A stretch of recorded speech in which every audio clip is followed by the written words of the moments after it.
Give that about 15 seconds and you're good to go, sir. Here's what I'm going to do. I'm going to thank all our staff real quickly for muting themselves and turning themselves off camera. It is a much cleaner screen to look at right now, much easier, and I appreciate the staff doing that.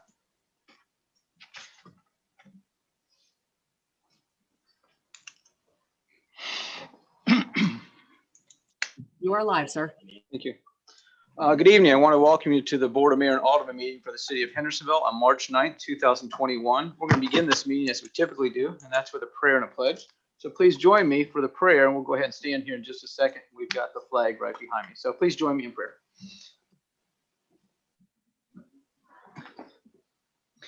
Let us bow our heads.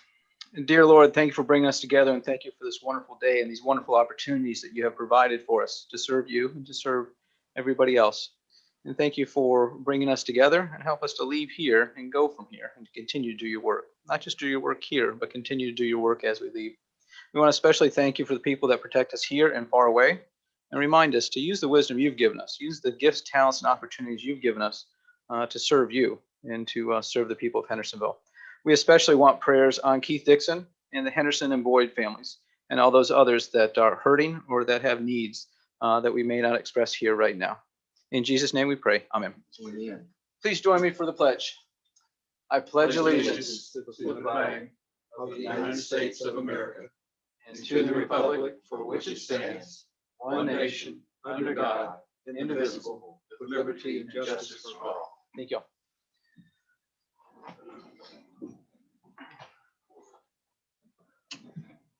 So I'm going to entertain a motion to accept our agenda with the understanding, with the acknowledgement that we have two items that have not had the traditional two-week delay. So I'm going to entertain a motion to accept the agenda. Oh, Annette, I'm sorry. Annette, will you please call the roll? I will. Thank you. You're Brown. Aye. Here. Campbell. Here. Collins. Here. Cunningham. Here. Dixon. Here. Edwards. Here. Hayes. Here. Peterson. Here. Petrelli. Here. Robertson.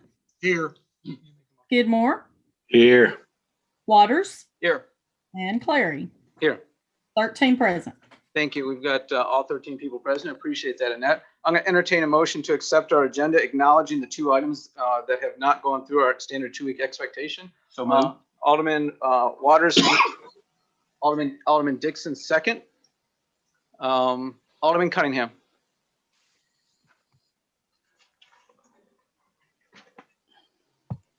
Thank you, Mayor. Good. Thank you, Mayor. Appreciate it.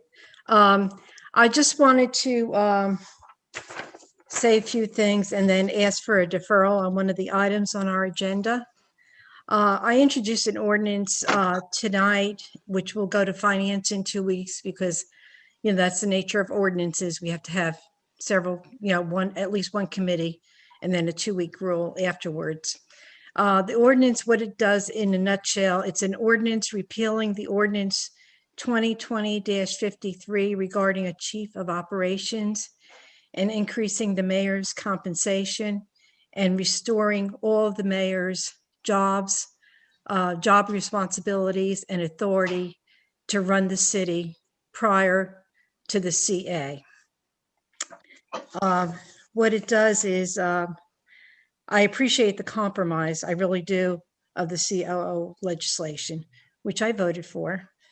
And over the last 2 weeks, I received a lot of feedback from different folks in our community about the COO and just going back to what it was before the CA. I respect the outcome of our elections, and I recognize what the mayor and the people wanted. They want the mayor to be restored to his full authority and responsibilities.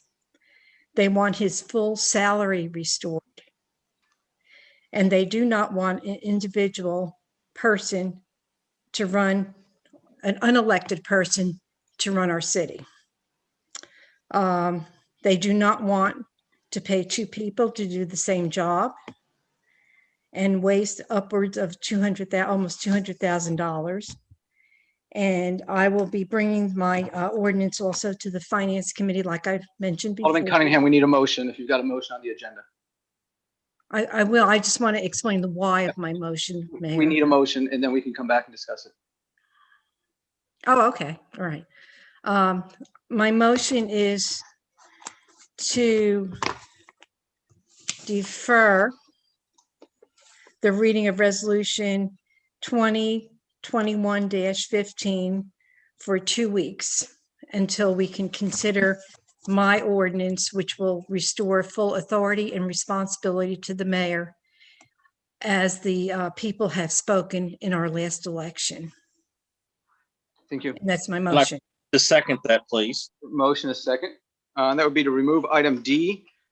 Since it was mentioned that this is in accordance with what the mayor wants, let me clarify what the mayor wants. Probably 4 weeks ago, I heard the board say that they wanted me to move swiftly to find a COO. 2 weeks ago, I heard some people on the board say that I wasn't moving swift enough. We need to make a decision on this. I'll tell you what the mayor wants. The mayor wants you to go along with item D, and the mayor wants you to approve that. So please don't remove it. That would do a disservice to the city. It would do a disservice to this board. Thank you. Well, I'm just asking for it to be removed for 2 weeks, which is not a long period of time since the legislation is calling for that person to start in that position on April the 26th. So I think a 2-week lag time might be appropriate. And all through the campaign, I heard several people that won their election. They didn't want a COO. They didn't want a C. There was never even a mention of a COO. They didn't want a CA. They didn't want an unelected person to run our city. They wanted you, Mayor, to run our city. They wanted you to have the full compensation package that you should, which I agree that you absolutely should have as the head of our city. They did not want an unelected person to be running our city. And after I got the feedback, see, that what really drove me to this is after I mentioned it 2 weeks ago, I got a huge amount of feedback from people in our community, and they agree. They agree this is what they wanted. This is what people on this board campaigned on. And so I feel really strongly about, Mayor, you are our leader. You are our fearless leader. And you should be running our city, and you alone. And the people, the employees should be accountable to you, not an unelected person. Let me go ahead and address that if you mind. Yeah, I'll still go. I'm sorry, go ahead. Okay. Yeah, I'll still be running the city. This is not much different than saying that the mayor should run I still would be running the city just I was before. We have a police chief that runs the police department. He's not elected. We have a fire chief that runs the fire department. He's not elected. The mayor will still be running the city with a CEO. I think we made that very clear. I think what we've got here is possibly buyer's remorse, but more likely just an effort to derail progress for the city. And that's disappointing. I'll explain again what I want, since it was alluded to that there's something that I want here. What I want is what's best for the city. What's best for the city is we keep this on the agenda and we vote to go forward tonight with it. I respect your opinion, Mayor, but like I said, elections have consequences, and this is what the people were voting for when and you yourself said the same thing during the whole election process, and other people sitting here on the board said exactly the same thing. They don't want another layer between the mayor and the directors and the city employees. They want you. I didn't even hear that 2 weeks ago, certainly not 4 weeks ago. And some of the people that you're alluding to never said that. Alderman Campbell. Thank you, Mr. Chairman. Yes, reiterating what Alderman Cunningham said, I have heard over the last few days the same thing. Well, actually, since the election, we don't need a CA. We don't need a COO. We need the mayor to run the city. That's what the mayor ran on, being reelected. That was a major sticking point of the election. Let's get the mayor back to being the leader. We need the mayor. We need to pay one person. We can't afford a CA, so we can't afford the CA. Now we can't afford the COO, and there are numerous people who supported you that live here in Ward 2 that have contacted me regarding this issue, saying we do not need COO or CA, let the mayor do his job. And that's why I'm on board with allowing the mayor to have back his job title 100% with the same pay he had prior to that. And, you know, I will vote for this amendment. Thank you. Alderman Campbell, thank you. Alderman Waters. Thank you, Mr. Chairman. Why didn't I hear this from some on this board a couple of years ago? I think the 2022 election is getting next to some of them over here, but I don't understand how come they keep saying we heard this at the early voting, we heard this at the election. Good gosh, you're talking about hearing things at the election. The CA was number one. It's burnt my computer up. It's a different ball game than a CA, than a COO. So I'm kind of concerned and really confused why the sponsor would want to bring this up tonight after all they've done over the months and years to really, in my opinion, just run you down in every way they could in order to keep the CA. Now it's just reverse. The same ones. They want to get rid of the COO and put you in charge of everything. Everything. Now, how embarrassing would that be to this city and to this board after all the resumes were sent out? We got them back. It's narrowed down to one by the mayor. And all of a sudden, we don't want a COO no more. No, let's give it all back to the mayor. It's just hypocritical of the way some of these on the board are talking tonight. And you think back 6 months, a year ago, boy, you was terrible. I mean, you couldn't do nothing right, Mayor. You needed help. You needed a CA. Oh yes, you need a CA. But now, you're the king. You could do everything by yourself. We don't need a COO. I think it's just a joke. It's just still a witch hunt if they are after. And I certainly would not vote for nothing like this.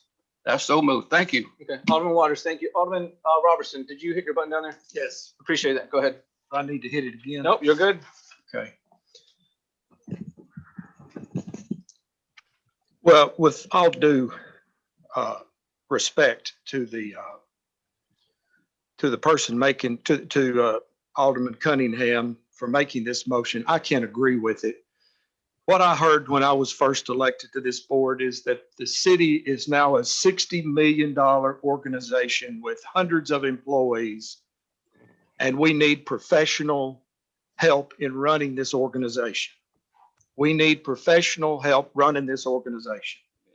So we went through the CA, offered a huge salary, car, all these benefits, went through the process. And it was based upon the need to have professional help run the city. I know when Dave was the interim CA, he told me countless times, said, Eddie, the mayor can't run this city by himself. The mayor needs help. So I drafted the ordinance that now you're trying to rescind to provide a modicum of professional help to the mayor to run this city. Now, I would refresh your memory in looking at that ordinance. The mayor is accountable and will supervise the COO. And so that is the difference. When I was out in the community, I'm hearing different people than y'all are, evidently. Amen. But when I'm in the community, what I'm hearing is that people weren't necessarily against the CA, but they just wanted the CA to be accountable to the mayor, to the only member of this board that is elected by all of the people. I mean, the people that I've talked to are all in favor of the COO. They understand the intricacies of running this city government. They understand the help that a professional such as Jesse would bring to the table. Wow, what a resume he has. And what kind of help that he would provide this city in making it a stellar run city. But he would also still report to the mayor. So the way that I drafted this was to continue to have a level of professionalism to help the mayor run this city.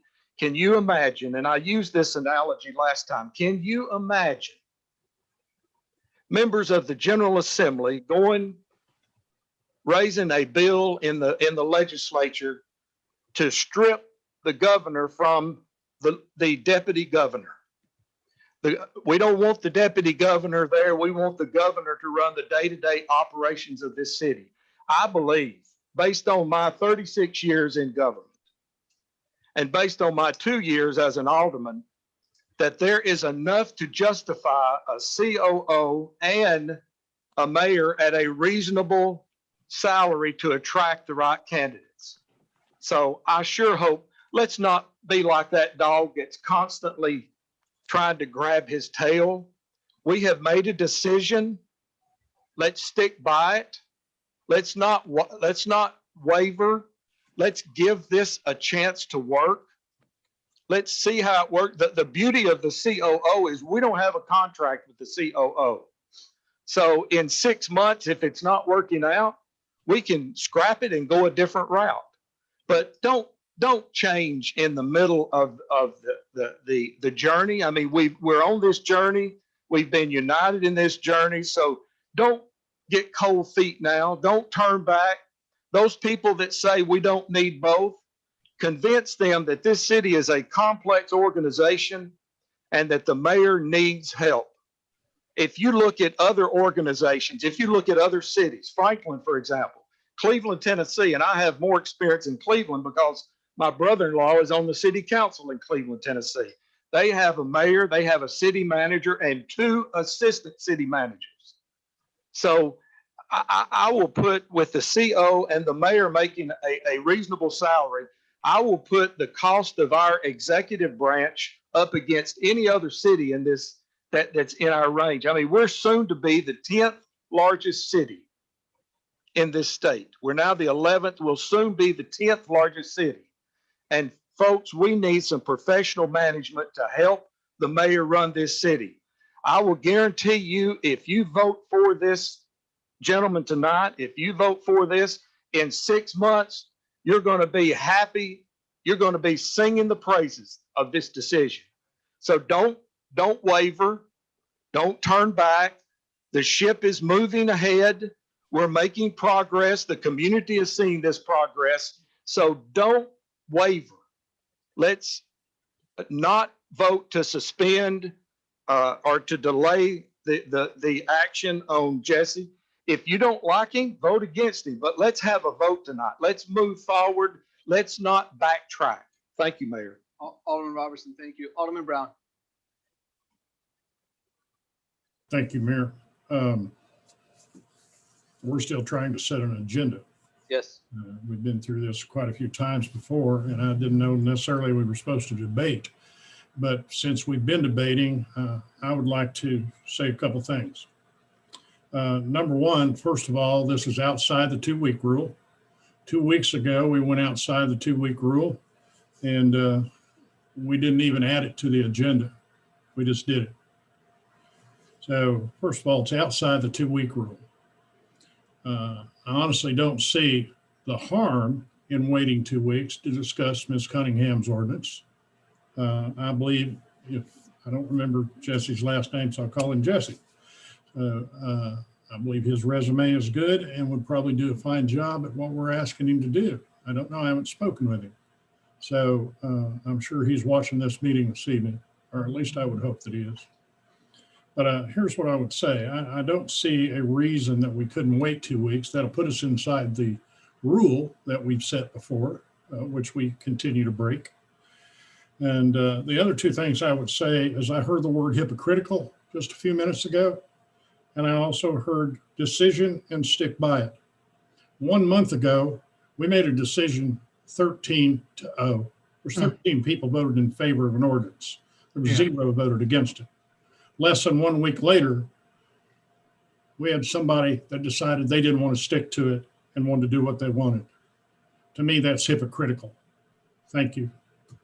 Appreciate that. We have nobody else wishing to speak. We need to take a vote on Yeah. this. Alderman Skidmore, sorry. Go ahead. Oh, that's okay. Thank you very much. Can you guys hear me very well this evening? Very well. My computer's. Yep. Must be must be a virus on Neptune Drive, but thank you. I'm kind of shocked in a way, and I don't want to step on anybody's toes about the ordinance itself, but I will tell you this, and I've maintained this since day one, since the election. I ran on this, and I do believe it. I believe Mayor Clary has the, and still has the fortitude to run the city. I think he's done a good job. I've said it. I said it in the past, and I'm saying it now. He's done an outstanding job in leading our city. I think he could. My personal feeling is, I think he could do it. I think he could do it without help. But here's the dilemma. If an alderman I guess being now one of the oldest ones on here, and I think of the past of what we've done and what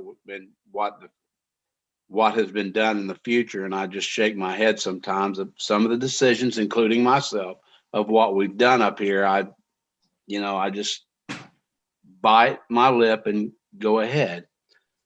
But I still am old. I guess I still am old school. If there is somebody which wants to bring an ordinance before the board, they have that right. And so I'm concerned. But even I have not seen the ordinance. I don't even know what it looks like. I haven't read it. But at the same time, they have that right to bring something before this board and hear it, because that's regardless of whether we all get along up here or not. I respect the fact that any alderman that comes up here, whether I get along with them or not, they're elected by their district. And they've earned that right to bring that ordinance up, whether I like it or not, whether I support it or not. But I do feel that that it needs to be, and this is any ordinance, that it needs to be heard. I'm still going to support. I'm at a dilemma that it's not even on the agenda tonight, because I'd want to know about it. I want to hear what it speaks. My position is I'm supporting the mayor, about what he wants to do tonight. If he wants to vote for, bring somebody before us to vote on, I support that. But at the same time, I support the right for Alderwoman Cunningham to bring before an ordinance. And so there's a part of me that says, hey, I've got to support that, because I would do that for anyone. It doesn't make any difference. The people that I disagree with politically, or whether I support politically, that doesn't make any difference. And I think we should address each ordinance on that as a board, that they should have that right to bring an ordinance forward. So here's my question. I don't know if this goes to Bradley or whomever makes the agenda up, because I don't know who that is. That's me. But if we defer this, and my vote's not changing, even if we defer it on whoever he chooses to bring forward. But my question is, for that right, is there enough time for the ordinance to be listened to by the full board? Like I said, I don't know what the ordinance says, but I think Ms. Cunningham deserves the right to have her ordinance brought forth in a timely manner, And I don't know, I hadn't even looked at a calendar, but I think 2 weeks shouldn't be that hard. I mean,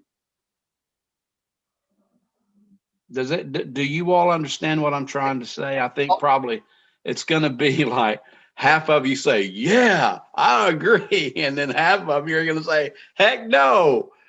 But if you really think about it, she deserves the right to bring an ordinance before the board. So it was in front of the general committee tonight. I can place it on the agenda in 2 weeks. If the sponsors want that. Well, you sponsors, is that okay to put it on the agenda for 2 weeks? I mean, Yes. if this passes, it may not. I don't know. Well, yes, Okay. that was our I intention. would, I mean,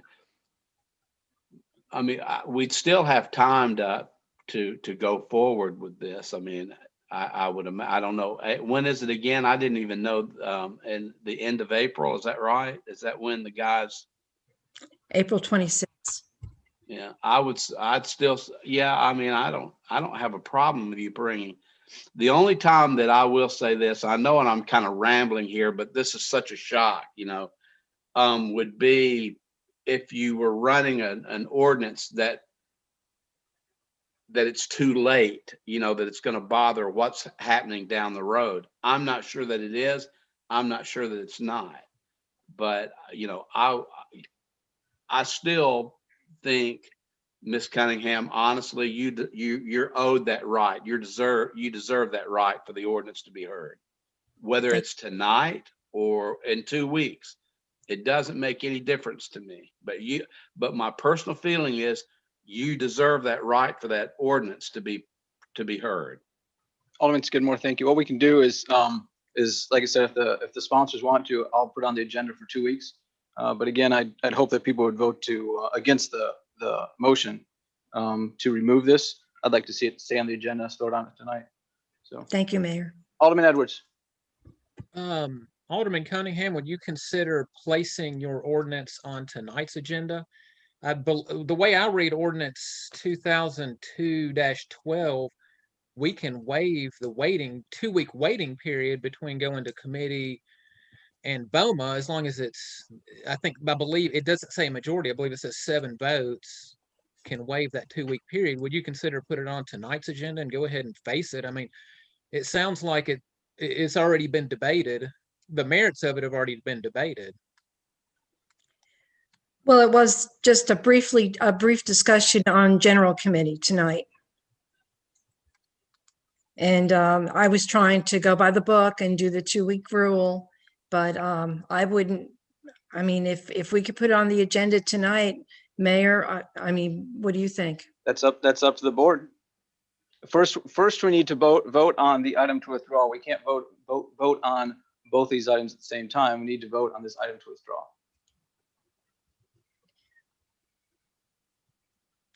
Or she could maybe amend her motion to add it to tonight's agenda. I mean, time may be of the essence with Mr. Eckenroth, if he needs to, I hope I'm pronouncing his name correctly, to go ahead and get his affairs in order if we approve of them. So it is. We expect him to give a 45 days notice for us, and we allow him to give a 45 days notice to his current employer. So if the maker of the motion and the person who made the second would like to withdraw this and just add something and just add their ordinance on the agenda, they're certainly welcome to do that. Well, I could amend my motion. Well, it's probably better to withdraw it and then state a new motion. Okay, where would it be on the agenda though? What it probably is most fair thing is to put it last. Okay, because this is an ordinance and it needs 2 readings. Okay, so why don't we put it last? Why don't we make it item E? Okay, And tell me what's the ordinance number? John, does John have a number for it? Because I don't think he was at the office. No, it does not have a number, Ms. Cunningham. Okay, I'll just put ordinance 21 - something, and when we get to it, I'll remember to call on you. So You'd like for us to consider this ordinance that you presented to the general committee tonight and add it to the agenda tonight. Is that Yes, a I motion? could, and I could put it up, ask Tina to put it up on the screen. So that everyone could see what the ordinance says. Okay, is that your motion? Yes, sir. Okay, do we have a second? I will second that, and I would like to say something about it. Go ahead, Alderman Edwards. I think in fairness to the maker of this amendment, I think it probably should come before your resolution to hire Mr. Eckenworth, because if that is, if Alderman Cunningham's ordinance is approved, then it would make your resolution moot. If we did that, why don't we just move it up to, we could just move it up to A. Would y'all want to Yeah, do that's fine. That's good. Alderman Edwards? Because Yeah, I'll that has, because that also it references the full salary of the mayor as well. Alderman Edwards, is that, how do you feel on that? I'll just defer to Alderman Cunningham, and I'll Okay. yeah, Yes, I'll sir. defer to her. Okay. And you're, Alderman Edwards, you're seconding the motion, am I correct? Yes. Okay, okay. Okay. One thing I want to mention is I heard earlier on that that item D, well, you know what? We're not even talking about item D anymore. Alderman Brown. Mayor, I guess I want to beat a dead horse a little bit. We are now doing committee reports at the end of our agenda, which is basically okay, except when we do what we're doing now, and the committee chairman hasn't had the ability or the time to report to the board what was discussed in committee. And I will say again that the 2-week rule, we're at the point with it's about useless anymore. Because every meeting we just skip it. If we're going to skip it, we might as well get rid of it. So, thank you. Alderman Brown, thank you. We've got a motion and a second to add an ordinance that Alderman Cunningham took to the general committee tonight. We'll move that up before item A. Any other discussion on it? All those in favor, please signify by saying aye. Those opposed, please say no when Annette calls your name. Annette, I vote no. Mayor, I need a clarification first, point of clarification. Was the motion and second to defer withdrawn? That was withdrawn, sorry. I never heard that for sure. Okay, Okay. okay. So, So the motion that we got right now is to add an ordinance Alderman Cunningham submitted that does not have a number, submitted to Okay. the general committee tonight. And so you'll need to call the roll, and I vote no. and move to item A. Yep. Okay, okay. Brown. Thank you, Brown. I'll pass. Come back to me, please. Okay. Campbell, Yes. Collins, Yes. Cunningham, Yes. Dixon, No. Edwards, Yes. Hayes, Yes. Peterson, No. Petrelli, Yes. Robertson, No. Skidmore,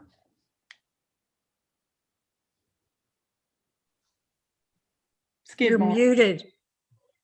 Muted.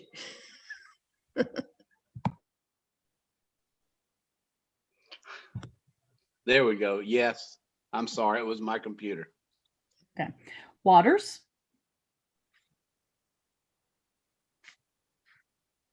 You're on. No. Yep, you're on. Waters. Good. No. Okay. Okay, thank you. Brown, Yes. 8 yes, 5 no. Annette, thank you. That passes with majority. Now we're back on the main motion to approve the agenda as amended. So moved. Annette, did we already have a motion? Yes, Waters made the motion, Dixon made the second. Thank you. I don't see anybody wishing to speak.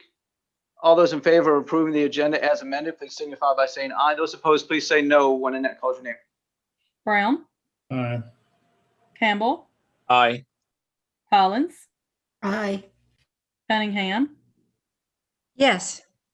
Dixon, Yes. Yes. Hayes, Yes. Peterson, Yes.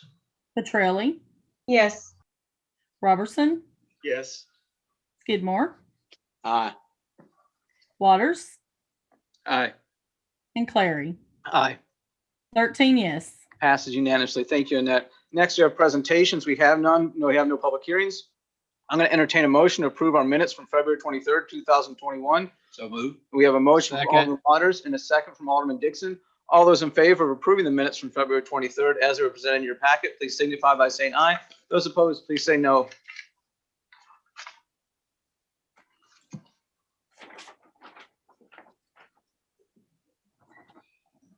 Sorry. I apologize. Could I get the motion and second again? Sure, this is the motion to approve the minutes, and that was from Alderman Waters and Alderman Dixon. Okay, thank you. Sorry about that. Okay, Brown, Aye. Campbell, Aye. Collins, Aye. Cunningham, Aye. Dixon, Aye.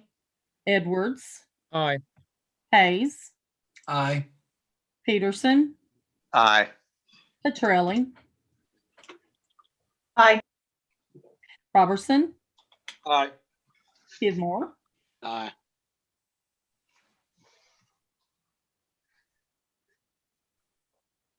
Ooh, Annette, we lost you. Waters. Aye. Okay, thank you. Clary, Aye. 13 yes. Passes unanimously. Thank you, Arlene. Next, we have citizen comments. We have one person signed up, and that is Otis Jones of Nathan Forest Drive.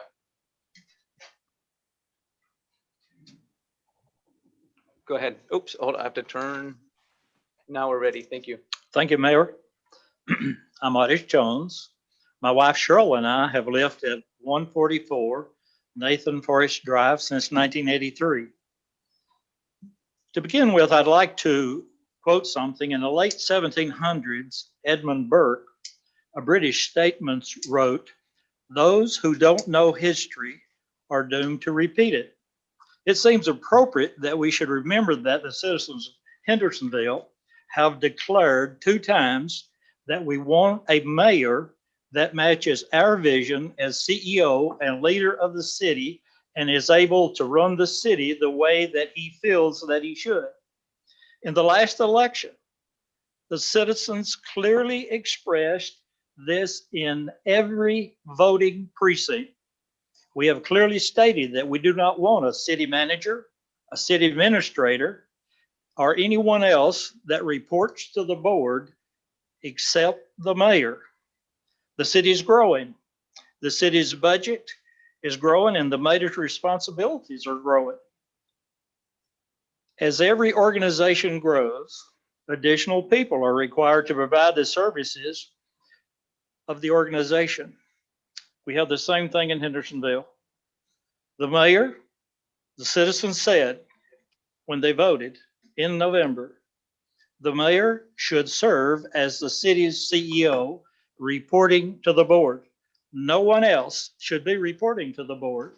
It winds up a committee management process, which is a disaster.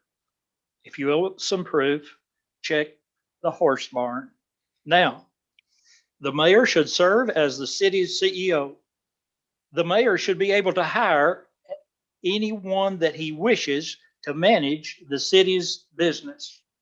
He should be compensated as the head of a city as a $60 million operation with 350 employees.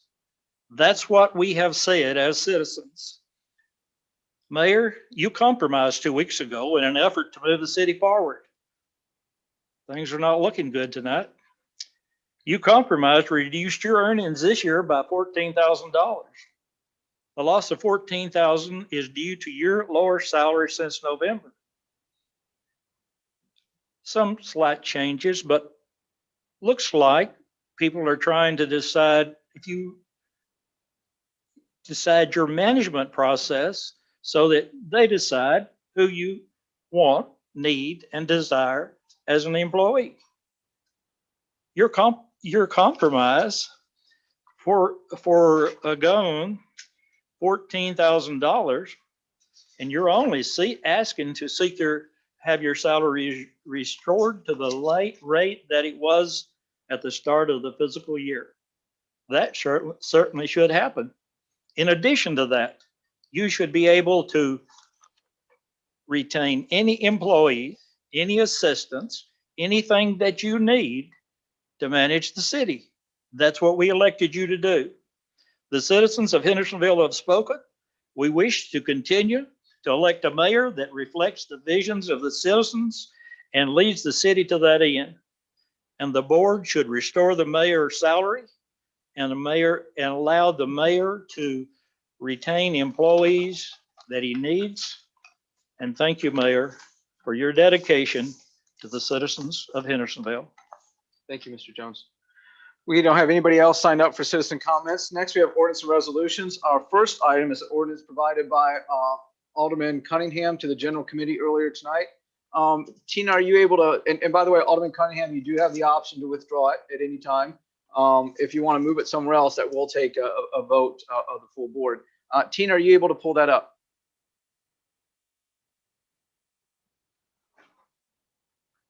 There we go. Alderman Cunningham.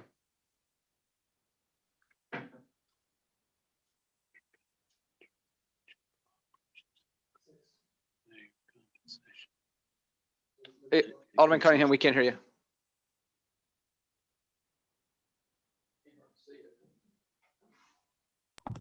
Okay, could you Here hear we me go. now? Oh, We can. sorry. The thing moved around on me. I understand. Apologize. Okay, let me, bear with me here. What it essentially says is that this ordinance will restore full powers and responsibilities to the mayor, as was previously previous to the city administrator, restore his full salary and compensation, including benefits. And what this doesn't say, and I can add it as an amendment, is that it will also restore the full COLA. I'm not sure if this number, the 83.7270, reflects that, the full COLA that went into effect after January of this year. And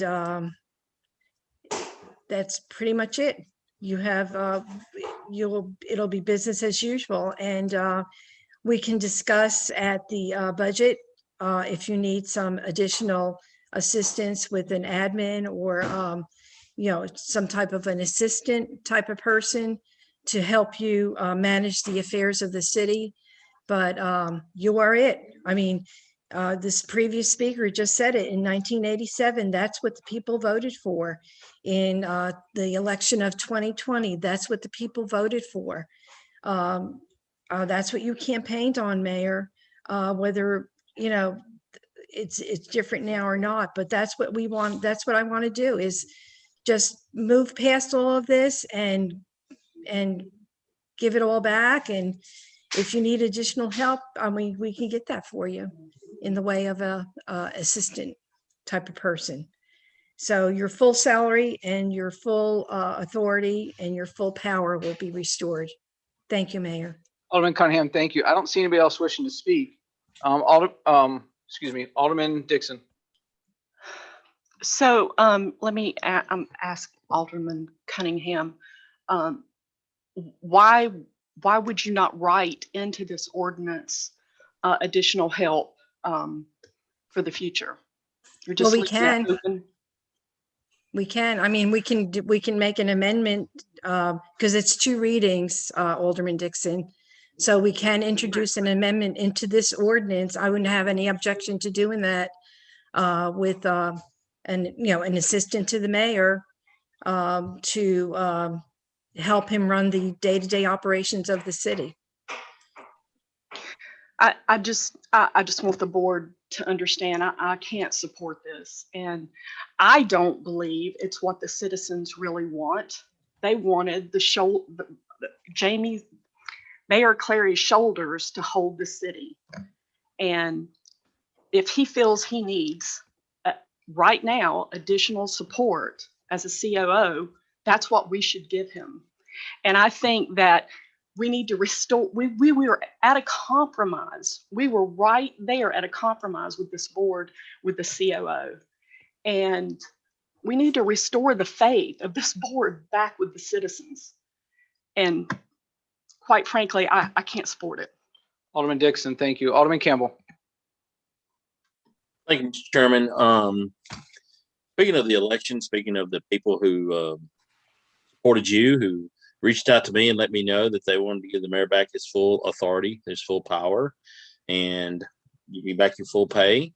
The election spoke loud and clear to me. I heard the message after the election, and now we are here. I've heard several people today, yesterday, and the last day have contacted me, people that have supported you throughout this entire process. They want to give the mayor back his power, his pay, and they do not want a CA. They do not want a COO.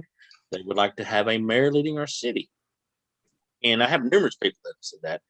And some of your staunch supporters, I've either had a text message or two from a couple of those people telling me, give it all back to the mayor. That's what we ran on. That's what he ran on. That's what we supported. That's what we want. And I was paying attention. I'm paying attention right now. I was listening to those fine folks. And hey, I'm all for giving you back your power, giving you back your pay. And I'd like to give you an administrative assistant to help you out in the office and do the things you need to have done here. But the people do not want a COO. They do not want a CA. They want to have the mayor running the office, the leader of the city of Hendersonville, and being paid for that job. And yes, pay did come up during the CA discussions, and pay still comes up during the COO discussions. I've had people send me text messages stating we can't afford it. We couldn't afford it then. We can't afford it now. And that's what I've been hearing for the last 2 days regarding this. Thank you very much. Alderman Campbell, thank you. Alderman Waters. Thank you, Mayor. Man, it's amazing what the upcoming election will do to people. 2022 is right around the corner. And boy, a year ago, it was all about a CA. Now, this has been in the COO has been in the making ever since my colleague in Ward 6 submitted the referendum. And at that time, I don't think anybody objected. In fact, I think it was voted unanimously. And then things went smooth. All the resumes went out. We got one. I just can't understand what has happened over the last hour, the last 2 hours. I tell you, the sponsor mentioned a while ago, she didn't mean to say we, but she corrected herself and said I. But yeah, it's we. You know, I was born on Sunday, but not this past Sunday. So I want people to understand who's here tonight and who's maybe watching this later. This is another witch hunt. And down the road, something will come up with one of these members.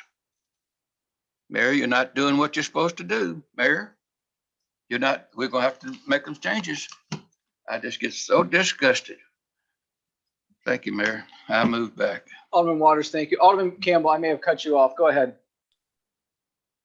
Thank you, Mr. Chairman. Regarding the 2022 elections, I've had people throw that in my face. And I will tell you right now, I will not be intimidated by that being thrown in my face. I will let you know in a year if I'm interested in running for re-election or not, to my colleague in Ward 6 and anyone who is listening to this. That had nothing to do with me wanting a CA at the time. When I looked at it, it started back with the previous administration, Mayor Foster. I was ready for it back then, looking at the issues before our city. As we move forward, it's quite obvious to me, though, through this past election, as to where we stand right now and what the people want. I've had numerous people in the last few days contact me, say we do not need to pay for it. We either pay for a COO or a mayor. You pick. Had that thrown at me. I've had, we only need a mayor to pay the mayor what he needs to be paid, and let's move forward. We don't need the COO. We don't need the CA. I've heard it all. So in a year, I'll let you know if I'm going to run for re-election, so you can get ready to grow against me, and that's fine. But right now, I'm going to do my job. Been doing my job since I've been here for 6 years. I've worked with everyone on this board, trying to make things work. Sometimes we agree, sometimes we don't agree, but that's okay. That's all part of the process. And I appreciate the time. Thank you. Alderman Campbell, thank you. Alderman Robertson. Yeah, I think we've had enough discussion on this. I think it's been pretty civil. I just think there's a difference on the board. So is there anybody in the queue, Mayor? There isn't. Then let's vote. I'd like to call for the question. Or if there's no one in, I don't need to do that. Let's just vote. Okay, I appreciate that. So all those in favor of this ordinance from Alderman Cunningham, please vote aye. Those opposed, please vote no. And when Annette calls your name, Annette, I vote no.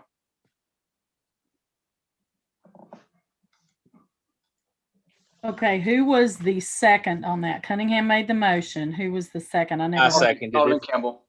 Campbell, thank you. Can you take that off the screen so we can see the whole board? Tina, can you take that off the screen? There we go. Thank you. Brown, Aye. Campbell, Aye. Collins, Aye. Cunningham, Aye. Dixon, No. Edwards, No. Hayes, Aye. Peterson, No. Petrelli, Aye. Robertson, No. Skidmore, No. Waters. No.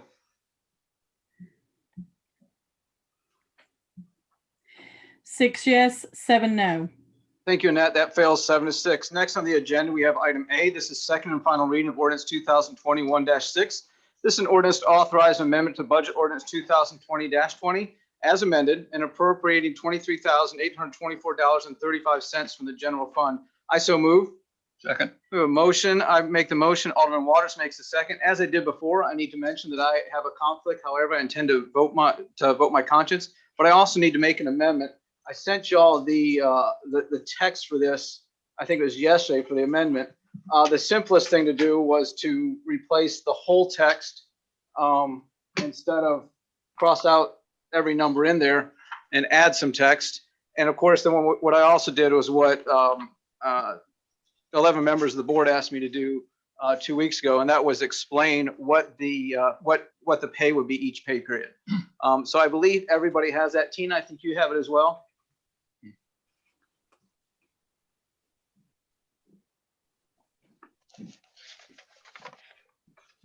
Actually, no, sir, I do not. Okay, sorry about that. So this is the item that I sent out, like I said, yesterday morning that I think everybody got. The noticeable difference is the difference in the figures as well as the 8 pay periods, and that the pay for those pay periods will be $4,186.35. So having said that, I need to move and make that amendment. So move. And a second from Alderman Waters. Okay. Any discussion? And again, this is roughly the same within a couple $100 of what we approved 2 weeks ago.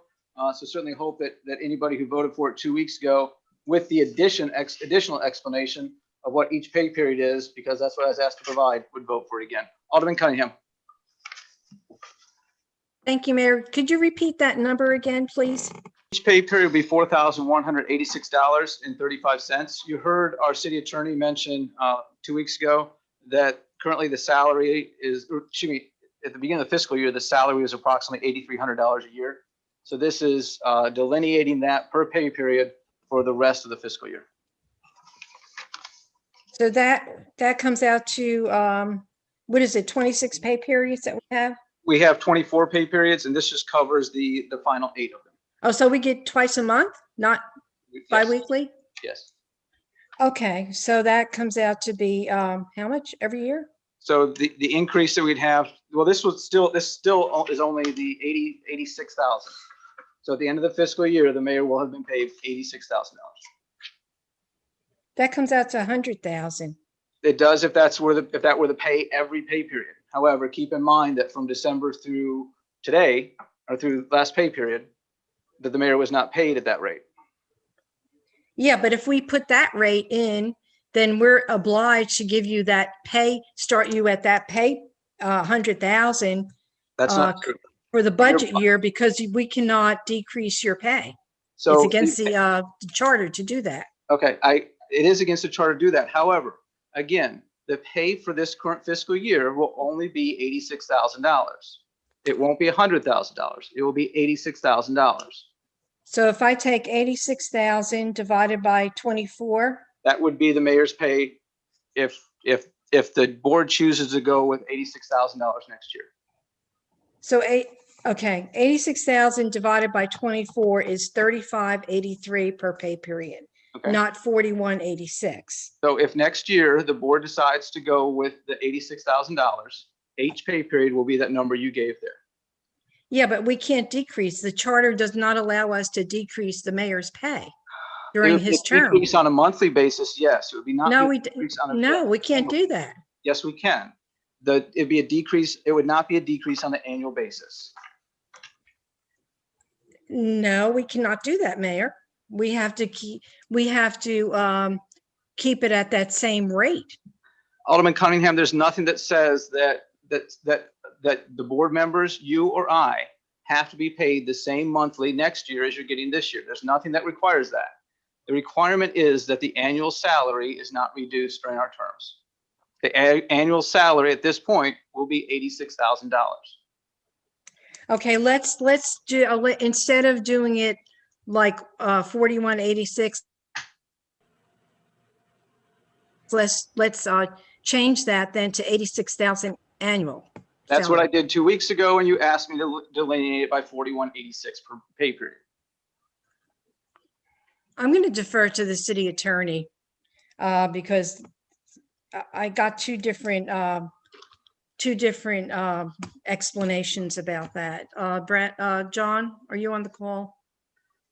Yes, and to me, if it goes from $4,186 now to 7,000 something in July, that's a reduction in pay.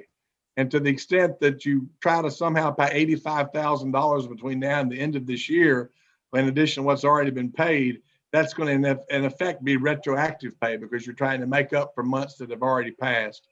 The safest way to do this is put a number in here that you want to pay, knowing that that number is going to be there for the rest of the mayor's term, except as you increase it, because you cannot decrease it. And, you know, he gets so much money a pay period. It's hard to say that you can get 41.86 a pay period now and 3,000 something 86 a pay period for the next fiscal year, and that's not a decrease. Now, there may be some way we can get the mayor to somehow waive that compensation. I don't know. We've never had to do anything like that.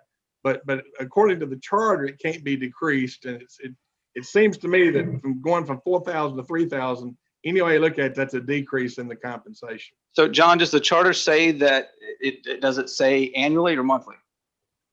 It doesn't say. It says the salary of the compensation mayor may not be diminished during his term of office. Okay. And your term of office, but your term of office began at the end of November. So why didn't you bring this up 2 weeks ago when people asked me to do exactly what I've done here? Why didn't you tell us that we couldn't do that?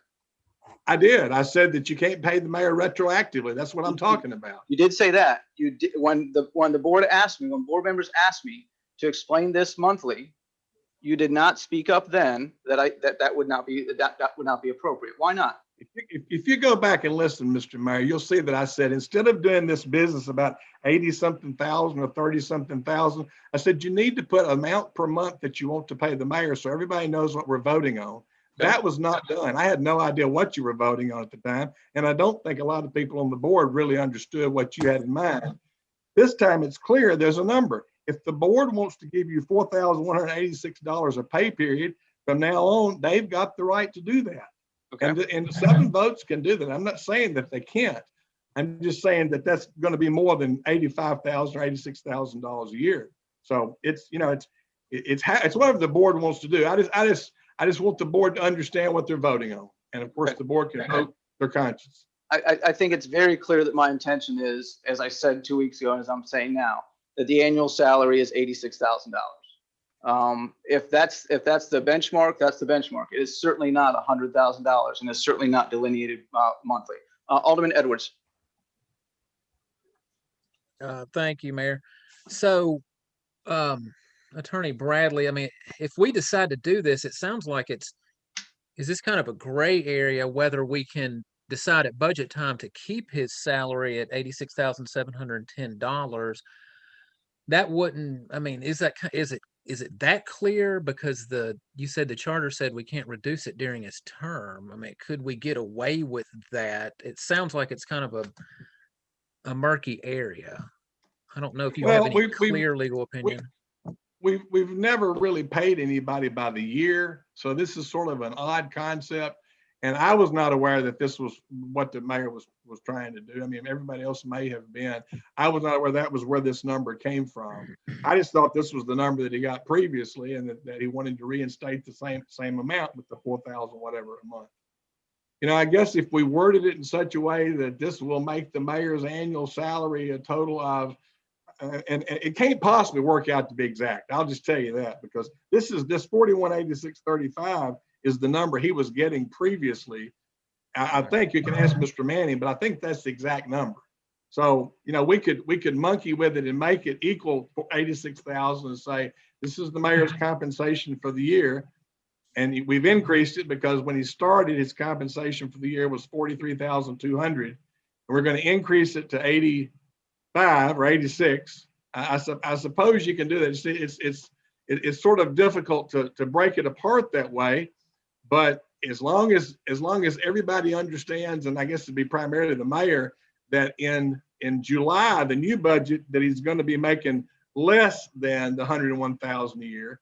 And if he agrees to that, you know, there's nobody else that can complain about it. So it's you know, it's sort of in the way that you word it. And you might want to ask Mr. Manning if where the 4186.35 came from. I thought that was what he was making before the reduction after the new term of office. That is. But I might be mistaken. That's where the, Okay, the so it 4186. wouldn't be exactly 85, and we could, you know, or 80. Are we talking about 85 or 86, Mayor? It's a little bit above. It's above 86. The 4186.23 is what was being paid in the pay periods from July through November, which is exactly what I was asked to provide 2 weeks ago, which I'm providing here. So, Alderman Edwards. I do have a question, and this may, I don't know if Director Manning or Attorney Bradley can answer this. Is there any problem with starting this? I believe, Mr. Mayor, you wanted to start this on March 12th. So I don't know if that's appropriate. I don't know if that's considered a retroactive modification, a retroactive application of this ordinance. Did Director Manning or Attorney Bradley, do y'all see any issues with doing that? Of course they do. Well, it'd be starting in the middle of the pay period. I think it depends on, you know, there would be, if we're saying that it should be 4,186.35 and we start in the middle of the pay period, but we'll, you know, there's going to be questions about what happens for the days that occurred before the 12th, you know, for that pay period. Should that pay period be 4,186.35 or should it be half that because it's in the middle? I think personally, in my opinion, it would be best to start on the beginning of a pay period, but That would be the 22nd, right? Yes. And Mayor, you know, I've never heard of doing it quite this way, but I suppose we could amend this to say that you will be beginning at March 22nd. That's the start of the next pay period. So you'd have March 22nd. You would have, how many pay periods would be left in the rest of the year, Mr. Manning? 7. What we could say, Mayor, is that your compensation will be, I mean, I see now what you're trying to do. I guess we could say your compensation will be whatever amount equals the $86,000. You're taking into account what you've already been paid this fiscal year. Whatever that amount equals out to it, and Robert can do the calculation. Then we'll have, you know, let's say it's $86,000. And then with the understanding that your salary in July will be $86,000 plus any kind of cost of living, of course, that the board wanted to give at that time.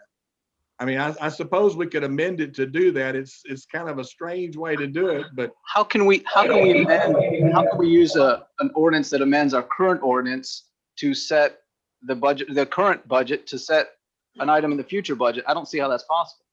the charter says the future budget cannot be a reduction in your pay. That's what I'm trying to get around. If you want to get extra money between now and the end of this fiscal year, I'm trying to find a way for you to do that so that you can only receive the 85,000 or 86,000 that you've agreed to starting in the next fiscal year and for the rest of the fiscal years while you're mayor. I'm not trying to take anything away from you. I'm just saying that whatever amount we say now you're going to get is going to be the same amount, a minimum amount you're going to get for the rest of your time as mayor. And that would be true. That would be true even if in a year you decided you wanted a city administrator and a chief of operations, your salary still would not be able to be decreased by our charter. So you can go up, but you can't go down. That's what we're trying to figure out. Where I'm getting confused is I've made it very clear here what the pay is each pay period. And this is an ordinance that just addresses the current budget. We can't address next year's budget in an ordinance that amends the current budget. So that's where I'm getting confused. Is that probably the best thing? If we follow your logic, Mayor. John, let me finish here. Probably the best thing is do exactly what the board asked me to do, is clarify 2 weeks ago. And I've clarified it with this right here.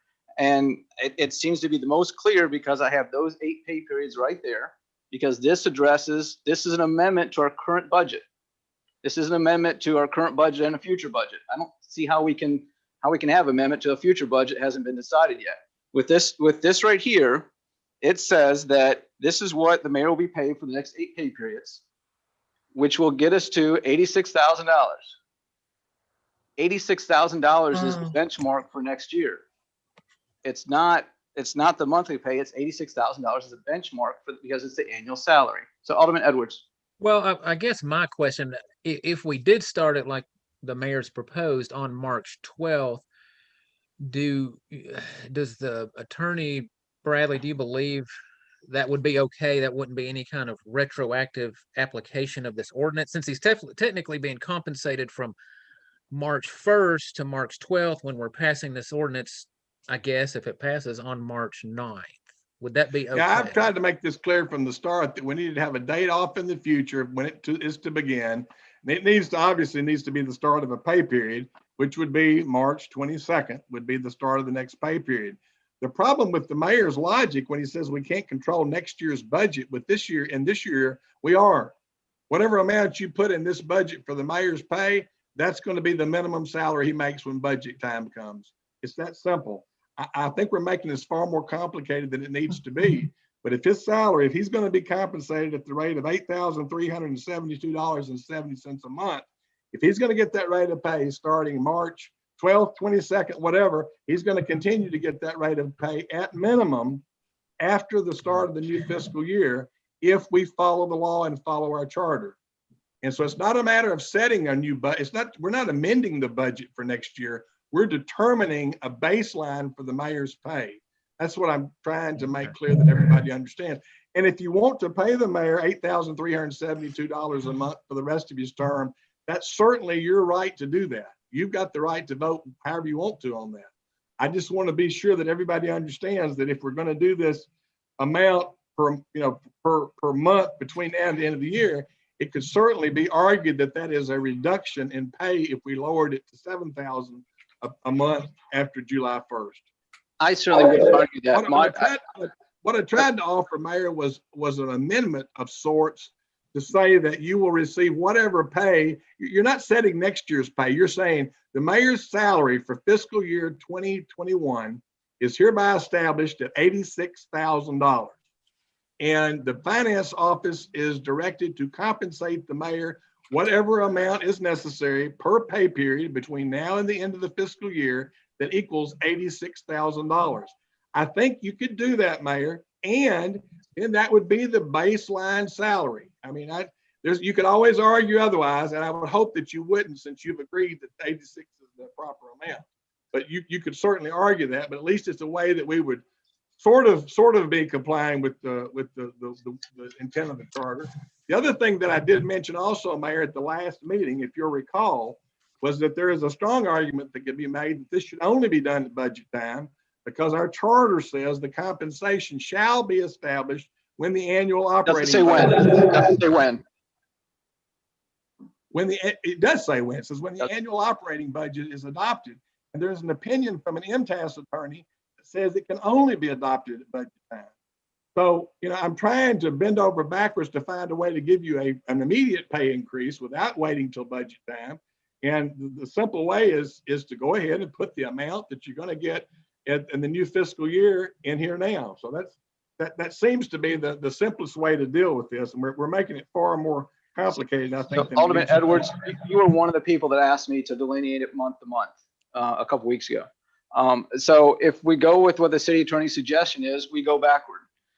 If you want me to make an amendment that at the end of the fiscal year, the mayor's salary should have been $86,710, I'm fine doing that. Because that would create the baseline of a salary.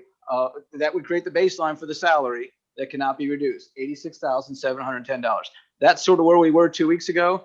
And I tried to clarify it here, but if the city attorney says that's a bad idea, I'll let you decide how you feel on that. I don't have any motion. I guess I think we've gotten off track here. Okay, I don't have anything. Okay. I have nothing further. Okay. Yeah, Mayor, I'm not saying that we go back. We're going to do this forward, but we're going to say the amendment would be that the mayor's budget for fiscal year 2021 is hereby established to be $86,000. And finance is to pay such amounts as are necessary in equal increments between now and the end of the fiscal year, with benefits, with retirement, with FICA, and then everybody, we will have that in the ordinance that $86,000 is the mayor's salary for this year. Then we get to fiscal year 2022, that'll be the mayor's salary unless the board wants to raise it. Mm-hmm. And I think there's a way we can do that. I'm trying to find a way to do what you're wanting to do, and I think that may do it. What you're saying is exactly where we were 2 weeks ago. And I tried to provide some clarification. So, Alderman Edwards, did you say? No, I don't have anything. Well, 2 weeks ago, I was confused. I walked away thinking that you had agreed to be paid $85,000 a year moving forward, and that's how I kind of was prepared to vote. Is have you being paid $85,000 a year moving forward?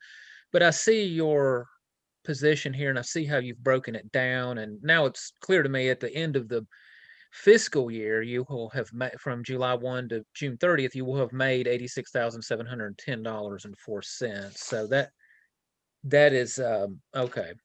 That's all I have. Thank you, Alderman Edwards. Mr. Mayor, if I could, just for clarification, I'd like to read you what the charter says. TCA 6-3-109 compensation. The compensation of all officers shall be established in the ordinance adopting the annual budget and capital program. We have one ordinance that does that, and we adopt that each year in June. I'm allowing you, or I'm saying that maybe we can stretch that to allow us to go ahead and have an amendment. And that's what we're trying to do here. I didn't say that you couldn't, although the MTAS attorney says you couldn't. There's an opinion from them, and that's an attorney's opinion, and different attorneys have different opinions. I'm just trying to make sure that we end up with an amount here that everybody agrees and understands is going to be the baseline for future compensation. I'm not trying to reduce your pay or anything. I'm just trying to make sure that we comply with the terms of the charter to do the will of the board.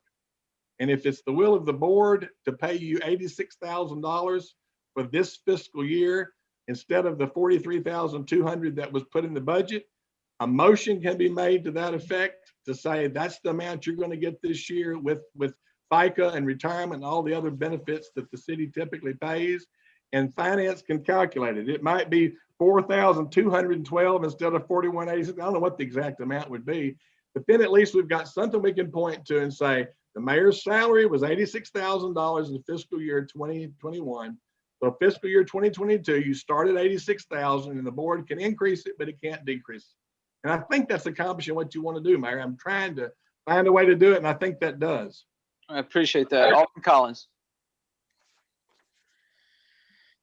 I think that we all are really on the same page that we want the mayor's salary to be or $86,000.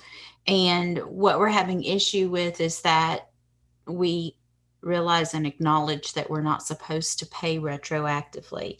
And we're trying to work with the mayor, recognizing that he's more than a position, but a person who has a need for income, to make that pay retroactive without calling it retroactive. And there are several legal gray areas here, notably making this retroactive. Can we lower it monthly at the end of the budget term?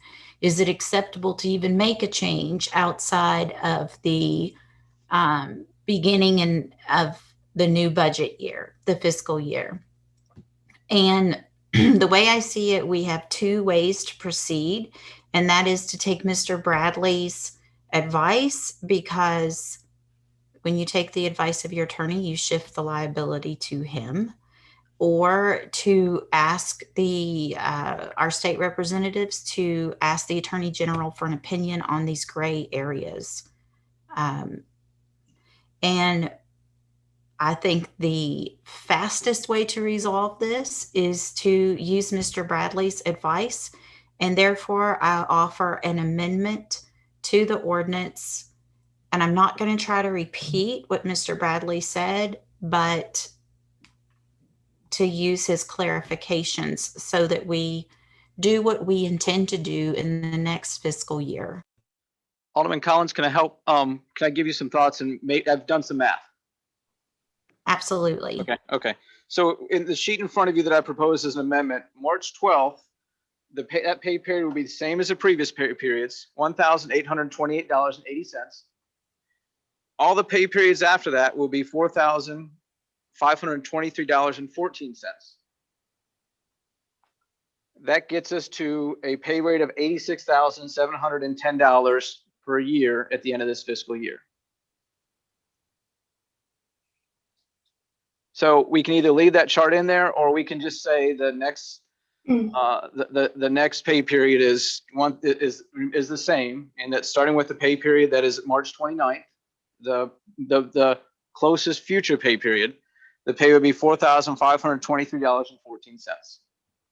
So then it becomes very clear that the total salary for the year would be $86,710.04. Or we can take out the delineated pay periods and just say that the next pay period, it stays the same.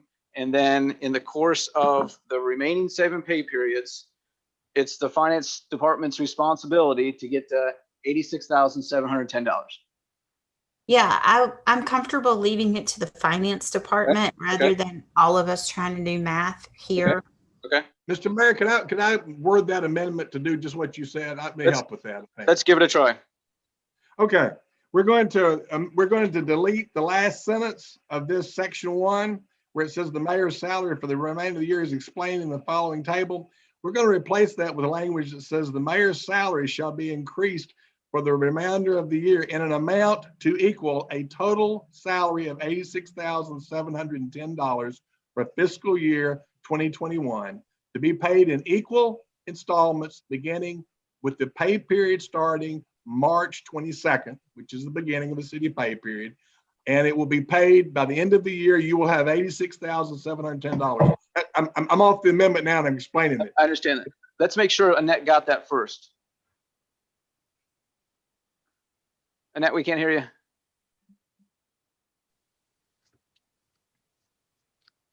Oh, Annette, there you go. Okay. We're going to delete that last line. The mayor's salary for the remainder of the year is explained in the following table according to each pay date. Is that correct? Striking that? Yes, right. Okay. And then we're also going to delete the chart. Yeah, delete the chart. Okay. Delete the chart. And we're setting the mayor's salary at $86,710 with finance paying in equal installments whatever is needed to get to that $86,000 for this fiscal year of 2021. Yeah. In equal installments starting with the March 22nd pay period. That solves all the problems that we've talked about. Okay. Got it. Acceptable. Everybody got that? That gives the exact amount of money that the mayor's asking for between now and the fiscal year. So The end of that's gonna, so that's gonna be in my amendment. Alderman Waters, do you agree to second that? Okay, I appreciate that. Annette, do you need any other clarification? I believe I'm good. Okay, okay. And Alderman Collins, I so interrupted you to help that's explain. okay. Really took I the feel floor. like with that amendment in place, now if people are objecting to it being retroactive, that's really what we're voting on at this point. Is that accurate, Mr. Bradley? No, we're not voting on it retroactive. We are voting on, well, it's sort of what you could argue it's retroactive because we're saying it's his salary for the whole year and a lot of the years has.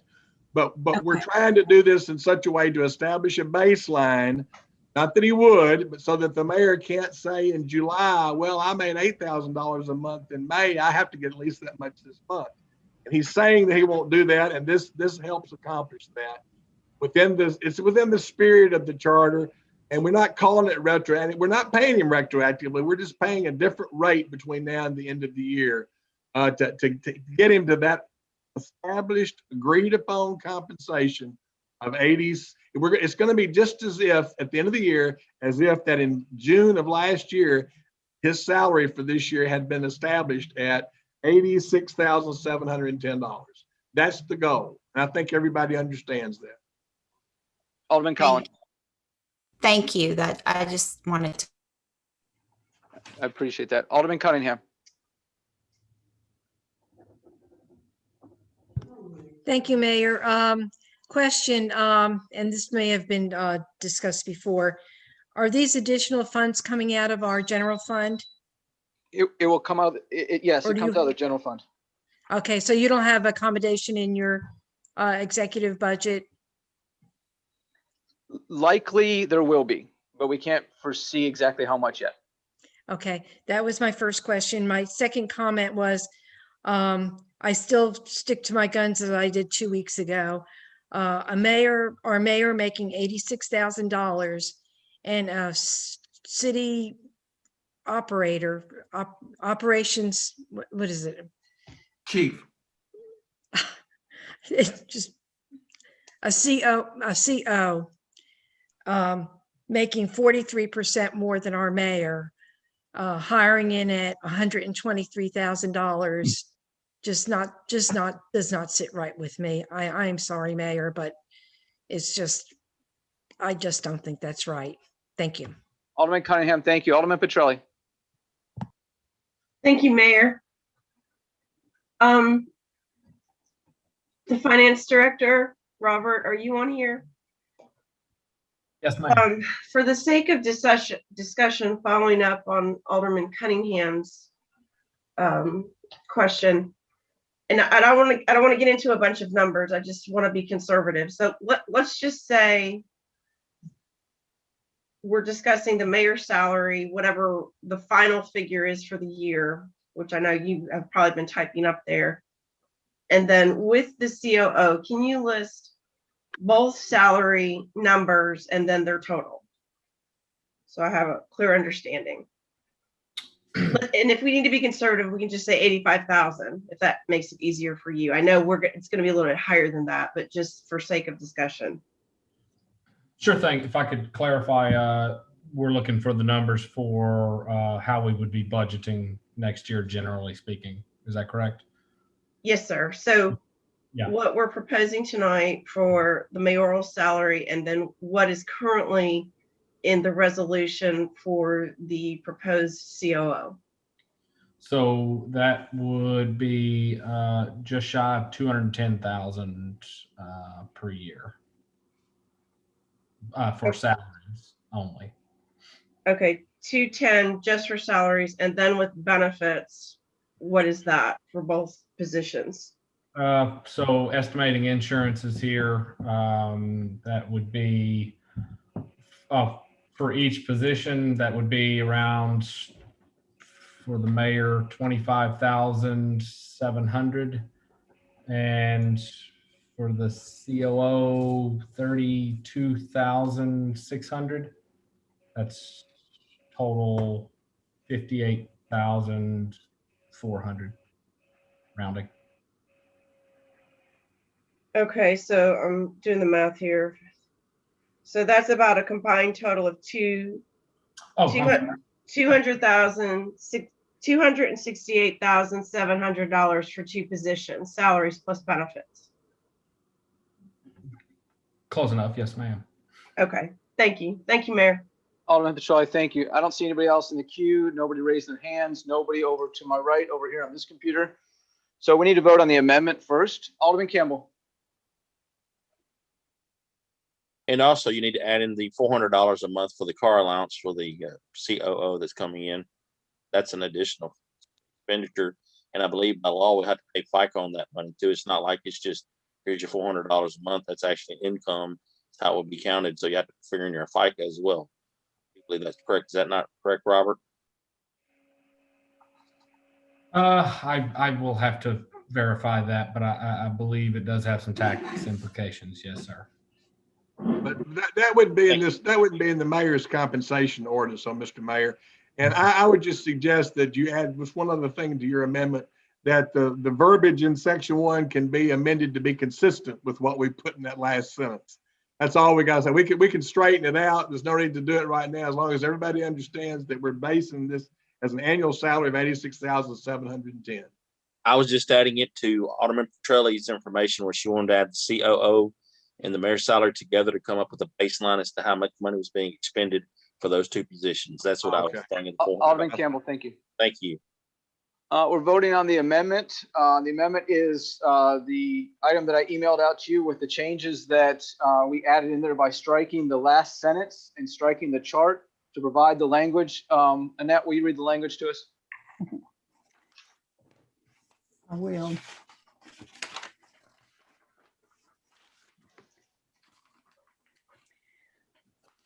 Okay, in section 1, we'll be deleting the last line. The mayor's salary for the remainder of the year is explained in the following table according to each pay date. That will be removed, as well as the chart. And the language will include the mayor's to be paid $86,000 or $86,710 a year. And finance is to pay in equal installments beginning pay period March 22nd, whatever is needed, in equal payments to arrive at the $86,710 salary for fiscal year 2021. All those in favor of this amendment, please signify by saying aye. Those opposed, please say no when Annette calls your name. Annette, I vote aye. Okay. Brown?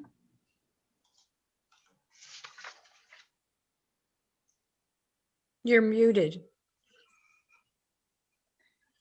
No. Campbell? No. Collins? Aye. Cunningham? Aye. Dixon? Aye. Edwards? Aye. Hayes? Aye. Peterson? Aye. Petrelli? Aye. Robertson? Aye. Skidmore? Aye. Waters? Aye. Okay, that's 11 yes, 2 no. That passes with majority vote. Thank you, Annette. Next, we have resolution 2021. I'm sorry, that was just the amendment. It was just the amendment. Now we need to vote on the main motion as amended. All those in favor, please signify by saying aye. Those opposed, please say no when Annette calls your name. Annette, I vote aye. Okay. Brown? No. Campbell? No. Collins? Aye. Cunningham? Aye. Dixon? She didn't hear you. Aye. Aye. Okay. Edwards? Aye. Hayes? Aye. Peterson? Aye. Petrelli? Aye. Robertson? Aye. Skidmore? Aye. Waters? Aye. 11 yes, 2 no. Annette, thank you. That passes with majority vote. Now we have resolution 2021-10, a resolution to adopt a fund balance policy for the city of Hendersonville. Alderman Cunningham. Mayor, I'd like to pull that to go back to finance. We have to make some adjustments to that. If Thank you you, just say Mayor. the magic word withdraw, it's done. Withdraw, yeah. There we go. Okay, thank you so much. Next, we have item B. This is resolution 2021-13. This is a resolution to apply for a staffing for adequate fire and safety response grant, also known as a SAFER grant, to increase staffing levels. Alderman Campbell. So moved. Make a motion. Second, We have a motion from Alderman Campbell and a second from Alderman Petrelli. Alderman Campbell, do you wish to speak on this, Alderman Petrelli? Yes, sir. It's just a SAFER grant. It's for 15 new firefighters, and it pays 100% compensation or covers them for 3 years at 100% payroll and benefits. So it's a great option since we have a new fire hall coming along. Thank you. Alderman Campbell, thank you. Alderman Petrelli? thank you, Mayor. I'd like to thank our fire department for all the work that they put into these grants. I know it's a lot of additional work on staff, and they do a fantastic job with the grants. So thank you, HFD. Alderman Petrelli, thank you. Alderman Peterson? I was wondering, in 3 years, how do we fund the 15 new firefighters when this grant ends? Alderman Campbell, Alderman Petrelli? Well, sir, we'll put them into the budget and be like regular payroll, just like any other employee. In 3 years, I'd hope to think that our finances have grown here in the city through our tax collections and things, and that for 3 years, we're going to have 100% coverage of new employees that we will be desperately needing when we have a new fire hall open up here shortly. Thank you. Alderman Peterson, anything else? Thank you. Alderman Waters? Thank you, Mayor. Let me piggyback Alderman Peterson's question to Alderman Campbell. What was the total amount on this, Alderman Campbell? It's 3 years for 15 employees at 100% paid for by the SAFER grant itself, covers insurance and payroll for the 15 employees for 3 full years. I mean, what's the amount, you know? I would have to refer that to our Fire Chief Bush. Chief Bush, are you with us? Yes, I'm here. So, Mr. Waters, to answer your question, it depends if folks come to us with training or not training. Basically, what we've done is we tried to take an average of what we thought might come through the door. Basically, the cost with benefits and everything, and this is just our estimate. Obviously, I would have to kick this up to finance to make sure that the numbers agree with that, would be $1,091,518.20 over 3 years. Do what, sir? Repeat that figure. $1,091,518.20. That's the total amount of the grant. Well, no, sir, that's for 1 year. For the total 3 years would be $3,270,000. That's right. Do what, sir? That's right. Go ahead. I'm just writing down what you're saying. Yes, sir. 3 years would be $3,274,554.60. So they're gonna pay that much for the 3 years. What will we be obligated to pay after that? You'd have the option to pick it up on the 4th year, or I guess not pick it up. That would be up to the board that's in place at that particular time. So we don't know how much it's going to be right now. Well, so like I said, the yearly would be $1,091,518.20. And by the time you do cost of livings, merit increases, if those were to pass, that number would change, yes, sir, from year to year. So we could be hit for over $1 million, right? On that 4th year, that's a good possibility. Yes, sir. Oh, yeah. Okay. Thank you, Scotty. Yes, sir. Thank you, Chief Bush. Thank you, Alderman Waters. Alderman Edwards. Chief Bush, so this is just applying for the grant. This is not accepting any kind of grant, right? Correct. All this is doing our internal control policy. You're correct. Just giving us permission. We fast-tracked this with the mayor's help to apply for this. The deadline is to apply is Friday. Certainly, even though there's no money involved, we would bring this back to the board, and you guys would have the right to vote on it. Thank you, sir. Alderman Edwards, thank you. Anybody else?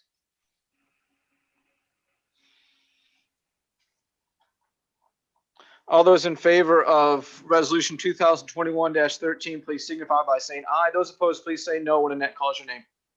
Brown, Aye. Campbell, Aye. Collins, Aye.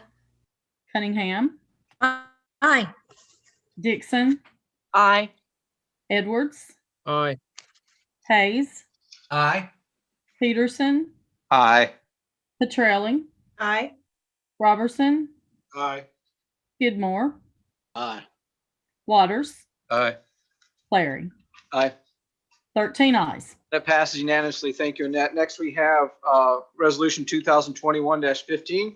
This is a resolution confirming the appointment of a chief of operations to administer the business of the city of Hendersonville. I so move. Second. We have a motion. I make the motion. Alderman Robertson seconds that. I want to read a letter to you that I just received from Isaiah Hagerman. He's the city manager of the city of Rancho Mirage.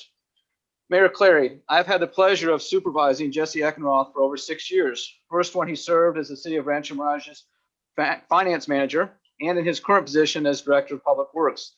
It was clear early on that Mr. Eckenroth would be an asset to the city, and he has indeed excelled at the city of Rancho Mirage.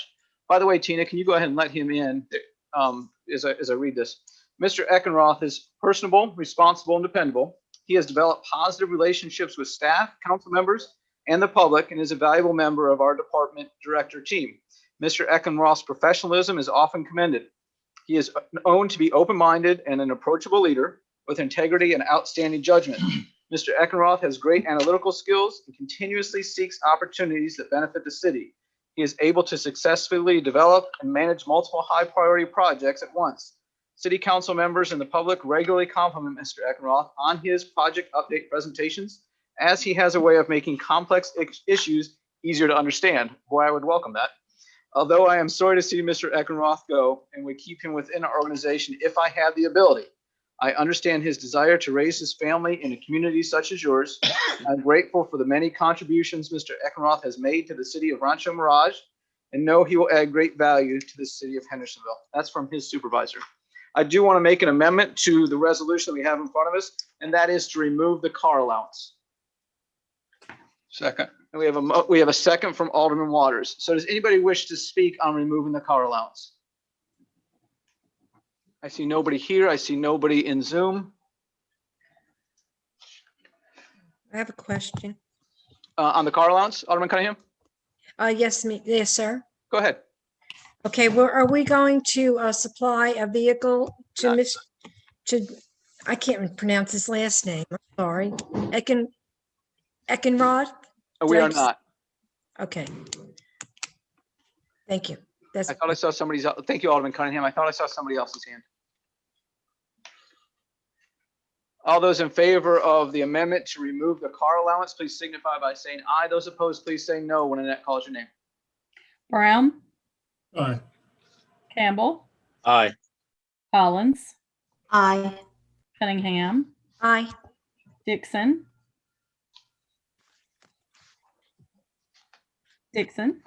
I'm sorry. I'm sorry, Annette. That is totally my fault. And every time it happens, I say I'm not going to do it again. Aye. Okay, thank you. Edwards, Aye. Hayes, Aye. Peterson, Aye. Petrelli, Aye. Robertson, Aye. Skidmore, Aye. Waters, Aye. and Clary. Aye. 13 aye. Thank you, Annette. That's unanimous. Now what we've done is we've removed the $400 per month in vehicle allowance from the resolution. We're back on the main motion, the resolution.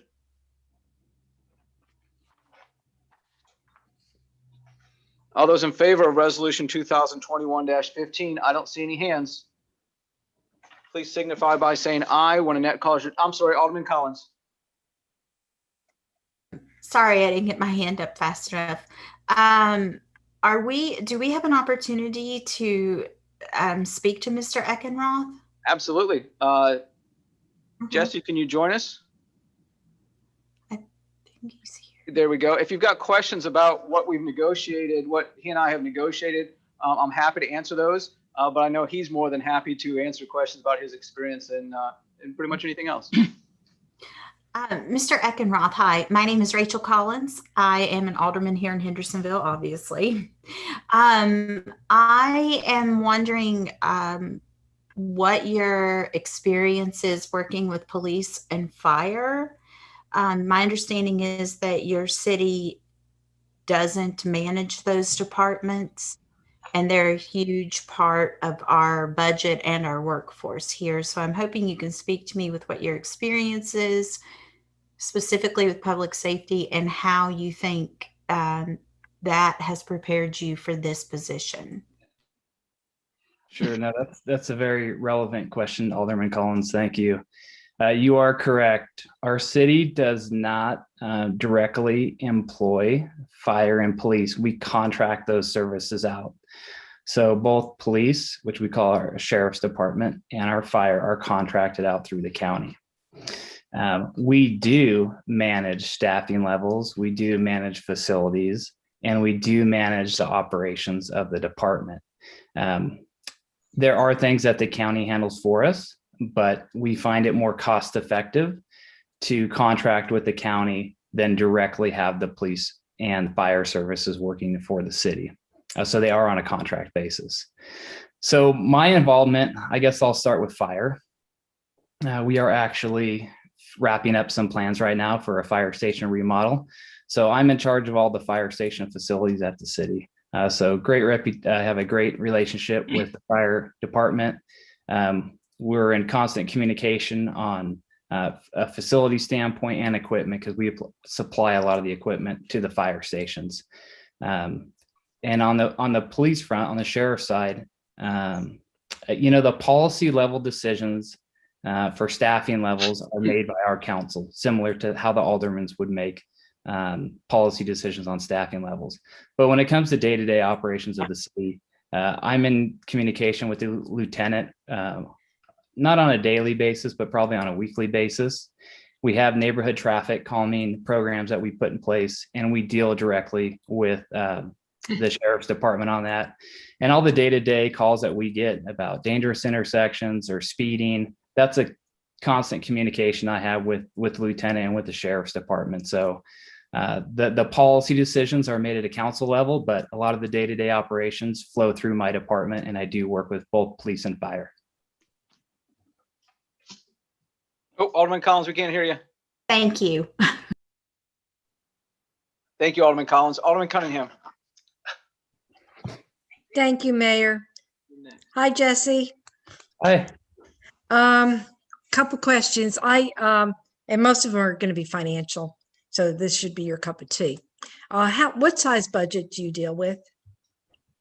I think our budget this year is right around 80 million for all our funds combined. That's our general fund, special revenue funds, and our enterprise fund. Leaves right around 80 million.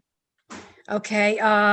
Do you have utilities in your city? Is that included any utilities? So we have a CCA in our city where we purchase power. So we're like a broker for purchasing power, and it runs through the local utility provider. So a portion of the local electricity bill is generated through our city, but it's the authority and the day-to-day operations are run through the utility companies. We just purchase power through them. We obviously work with all the utility companies, but they're not directly run through the city except for the purchasing of power. Okay, what is the budget for the general fund, for your general fund? I think the operating budget, which is what we mostly focus on, is around 29 million. Okay. We have multiple special revenue funds, but the general fund is around that figure. Okay. And the revenue sources for the general fund, do you not have property taxes there? I mean, did I read that correctly? Yeah, no, I've went through your budget actually, and it's much different from our budget. So I spent maybe an hour going through your budget, and property taxes we don't collect a lot of property tax, and our city, we very low property tax, extremely low. So our city has three primary sources of revenue, but the highest being what you'd call bed tax or transient occupancy tax. So we have 5 major resorts in our city. We have the Ritz-Carlton, among other resorts. And, you know, when you check out of a hotel and it's always a little higher than the rate that you signed up for, well, that's that little piece that comes to the city. So that's the main revenue source for the general fund. So you're mostly, I saw that you have, and maybe I read this wrong too, 16 golf courses in your city? So the right? nickname for our city is the playground of the presidents. I have quit counting the golf courses. There's looks like 1 golf course and there's 3 golf courses combined. But it is an affluent community, and golf is definitely very popular in the valley. So not only, I mean, when you fly over the Palm Springs Valley, you know, Rancho Mirage is kind of in the heart of the Palm Springs Valley, but golf courses are across the entire valley. So we have what's the medium income there? I believe the median is a little over 100. So the demographics, I think the average age is 62 and a half. So it's more of a retirement community, but definitely an affluent community. Wow. And you were in the construction industry, I see, for several years prior to coming into government work. In your construction, I guess you have qualifications for the bid process and commercial bid process and how that process works. And I know that you're in public works as well. Yes, Tell me a little bit about that. Yeah, the most relevant when it comes to public works is, you know, for the last over 3 years, I've been the director of public works.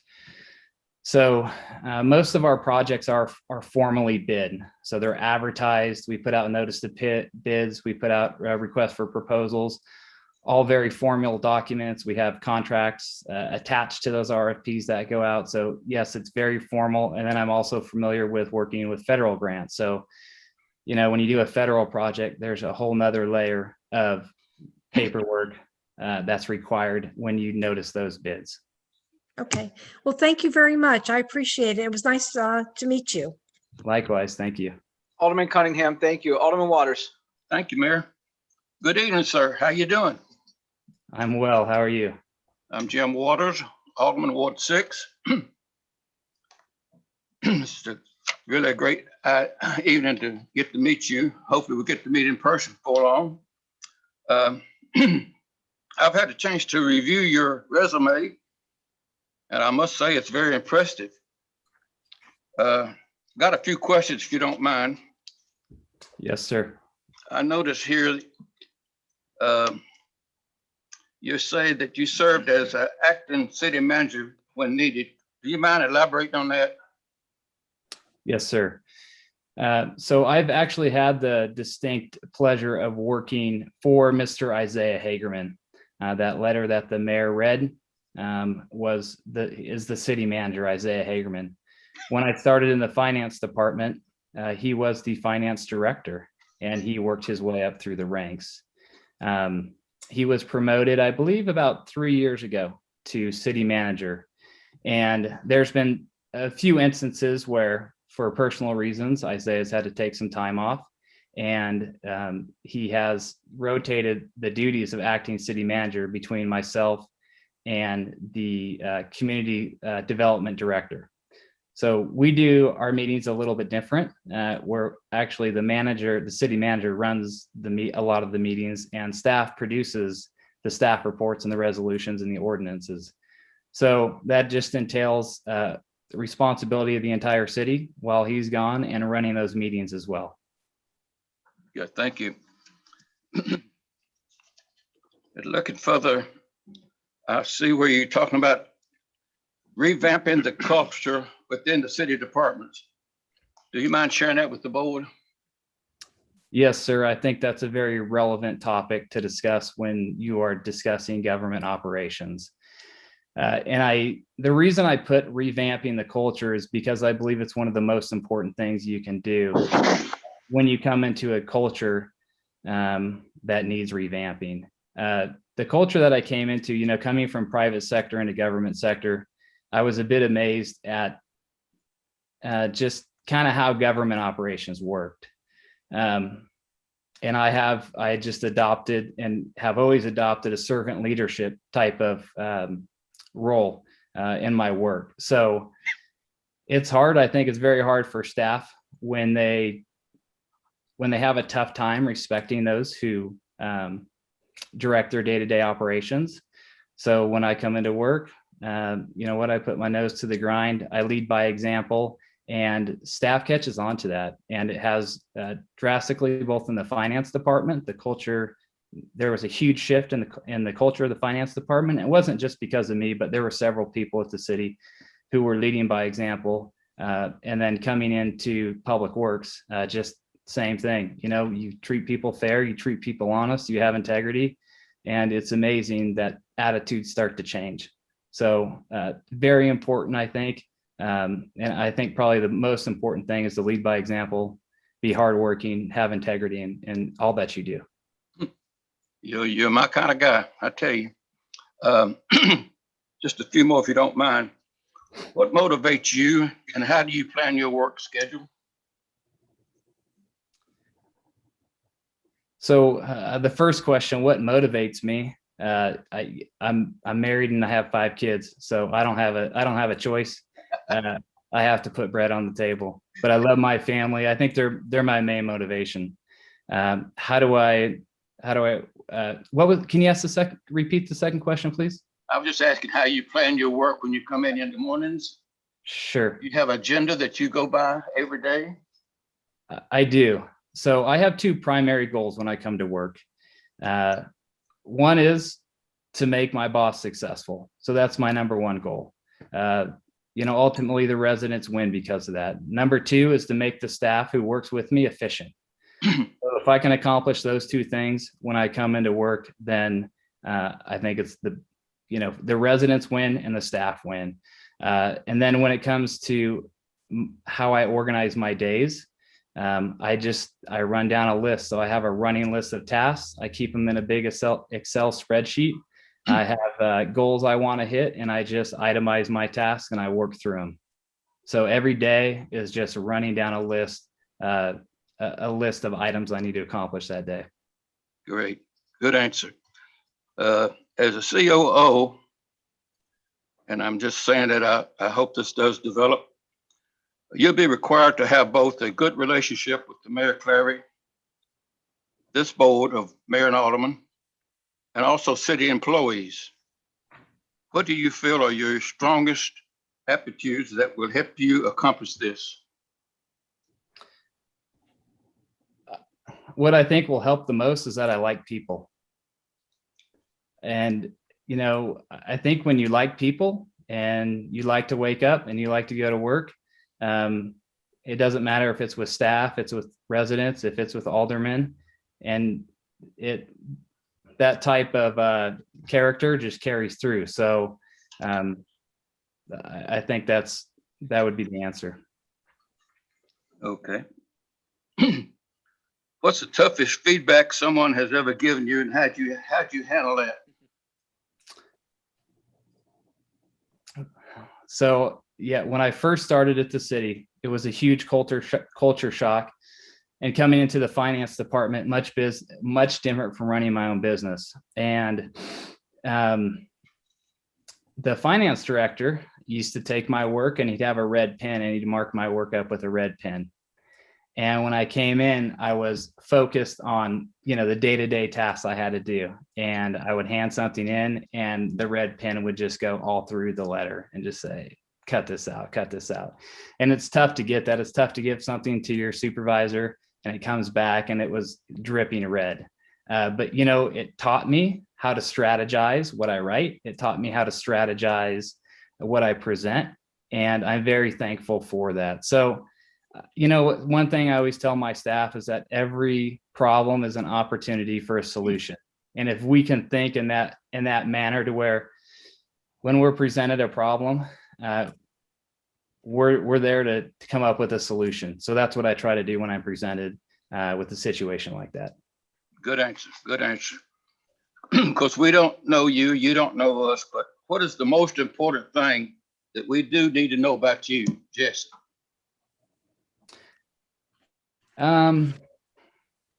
The most important thing that you need to know about me. Yes, sir. Wow, that's a tough question. Do you hunt? I would think from your perspective, the most important thing that you would want to know is the person that you hire. Their primary goal needs to be to make the city successful, and they need to have that mindset. So, my goal coming in is obviously, like I said, my goal is to make my boss successful. My goal is to make the people who work with me efficient. But at the end of the day, the large goal is to make the city successful. So I think whoever you consider for a chief of operations, that needs to be a goal of theirs. Good, thank you. In closing, Jesse, I can't even pronounce the name of the city you're from, but what's the largest city that's close to? We're not too far from Los Angeles. We're about 2 hours east of Los Angeles. Pronounce your city for me. Rancho Mirage. Thank you. Thank you, Barry. Thank you, and good luck to you, my friend. Alderman Waters, thank you. Alderman Brown. Thank you, Mayor. Jesse, Steve Brown, Alderman Ward 4. Good to meet you. Nice to meet you. How many miles are you from me right now? Oh, more than I'd want to drive. Good answer. A couple more lighthearted questions. Hey, Alderman Brown, you're a little bit soft. Okay. I'm a little bit relaxed. Which has never been said about you ever. I know. I'll sit up. I'm getting relaxed here. Middle Tennessee from California. Why? Okay. You got family, just decide you want to get away from, do you like country music, I guess probably is a good question. We don't have very many golf courses here, but we do have a lake. So that's a question I think everybody's wondering a bit. Why'd you choose Middle Tennessee other than a job? Sure. Alderman Brown, I'm glad that you asked that question, because I was actually hesitant. I thought one of the reasons people would be hesitant was because I'm from California. I do like country music, but I like classic rock better. And when I play golf, sometimes my golf club goes further than the golf ball that I hit. So I'm not too much on golf. But the reason that my wife and I are choosing Tennessee, we looked at a few states. I would be telling you half the truth if I didn't tell you I want to leave California and get out of the environment in California. I have 5 kids, and I want to raise my kids in a culture that I've only seen a few states offer. My wife and I have visited Tennessee, and we were out in a public setting, and we heard music playing that we would never hear in California. And the nativity set that was out at a public setting. And I thought, man, we just wouldn't see that here in California. Wouldn't it be great if our kids can grow up in a culture like this? So that's one of the primary reasons my wife and I have really looked at Tennessee, is the culture that it offers. It's not a financial move. For us, it's bad financially, but it's more important for us to raise our children in the environment that Tennessee offers. So Alderman Brown, it's really a move for the family. That's a good answer, and I would honor that as being a very well thought out plan. Tennessee is a great state to live in. Middle Tennessee is great. Hendersonville is a wonderful community.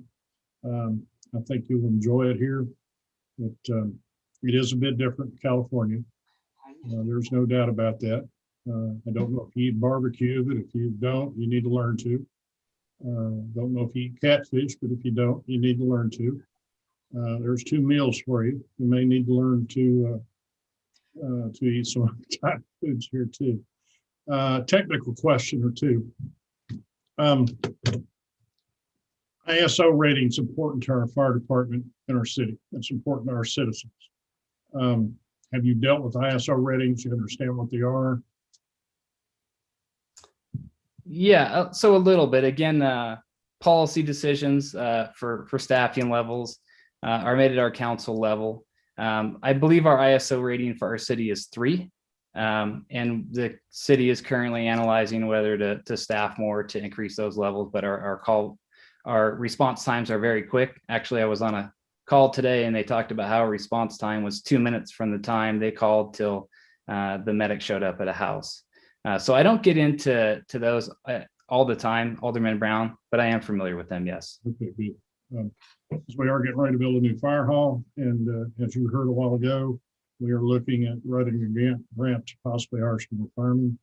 And of course, our city is growing, so we need those things. So I think I'm good. Thank you. Alderman Brown, thank you. Alderman Petrelli. Thank you, Mayor.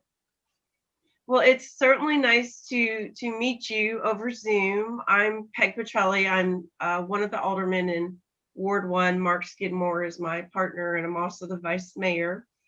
Grew up here, just like our mayor. So a couple of questions. With your background in construction, that's also my background. I guess one of the things that I've been desperately looking for, we've done so many internal construction projects over the last, during at least my tenure. Do you feel that you can estimate building cost? Because we really need that that skill set. Like, and I don't mean just you, but you working with, say, a department head. Yes, ma'am. So most of the time when we put out a notice to bid, we perform our own independent cost analysis. And I think that's important for several reasons, but the main reason is when you get bids that come in, if you don't have some type of predetermined threshold that you think the project's worth, it's hard to say whether it's a valid bid that's coming in. So standard practice, yes, we do put bid estimates together as a standard practice. Fabulous. That's what I like to hear. Communications, and this might be a combination question for you and Mayor Clary. So with when we have the interim CA and we have an interim COO now, typically as an alderman, how we communicate if we have a question about whatever, paving, any type of public works or any type of question really, we typically copy the CA or CO on that. Would that remain the same, Mayor Clary, with the director? So I actually had a conversation with Paul Harpsmeyer about this just a couple hours ago. We're still trying to sort of figure that out. Okay. He's gonna give a report later on, but we're trying to figure out if that's the best way to do it. We're also looking at staff meetings. What's the best way to do that? So all this is very much open, is still up in the air. Sort of what I'm leaning toward is maybe, maybe there's an opportunity once every couple of weeks where Jesse and I sit down with all the aldermen before a board meeting or something like that. So we're very much open to the best way to communicate between the staff and the aldermen. Okay. And I can piggyback off that too, Alderman Petrelli. One of the things I've implemented since I've been at the city are updates to the council members.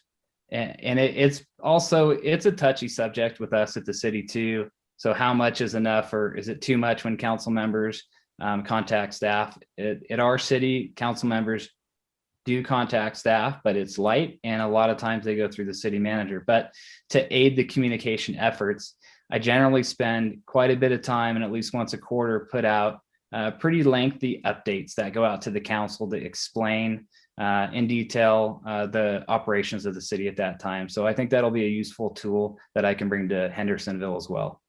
That would be fabulous, because the more information that we have that we can give to our constituents, it just makes, it just makes for smoother understanding. I appreciate and enjoyed the video that you sent. I was very excited about your strategic plan for paving, with actually notifications where folks could go to the website.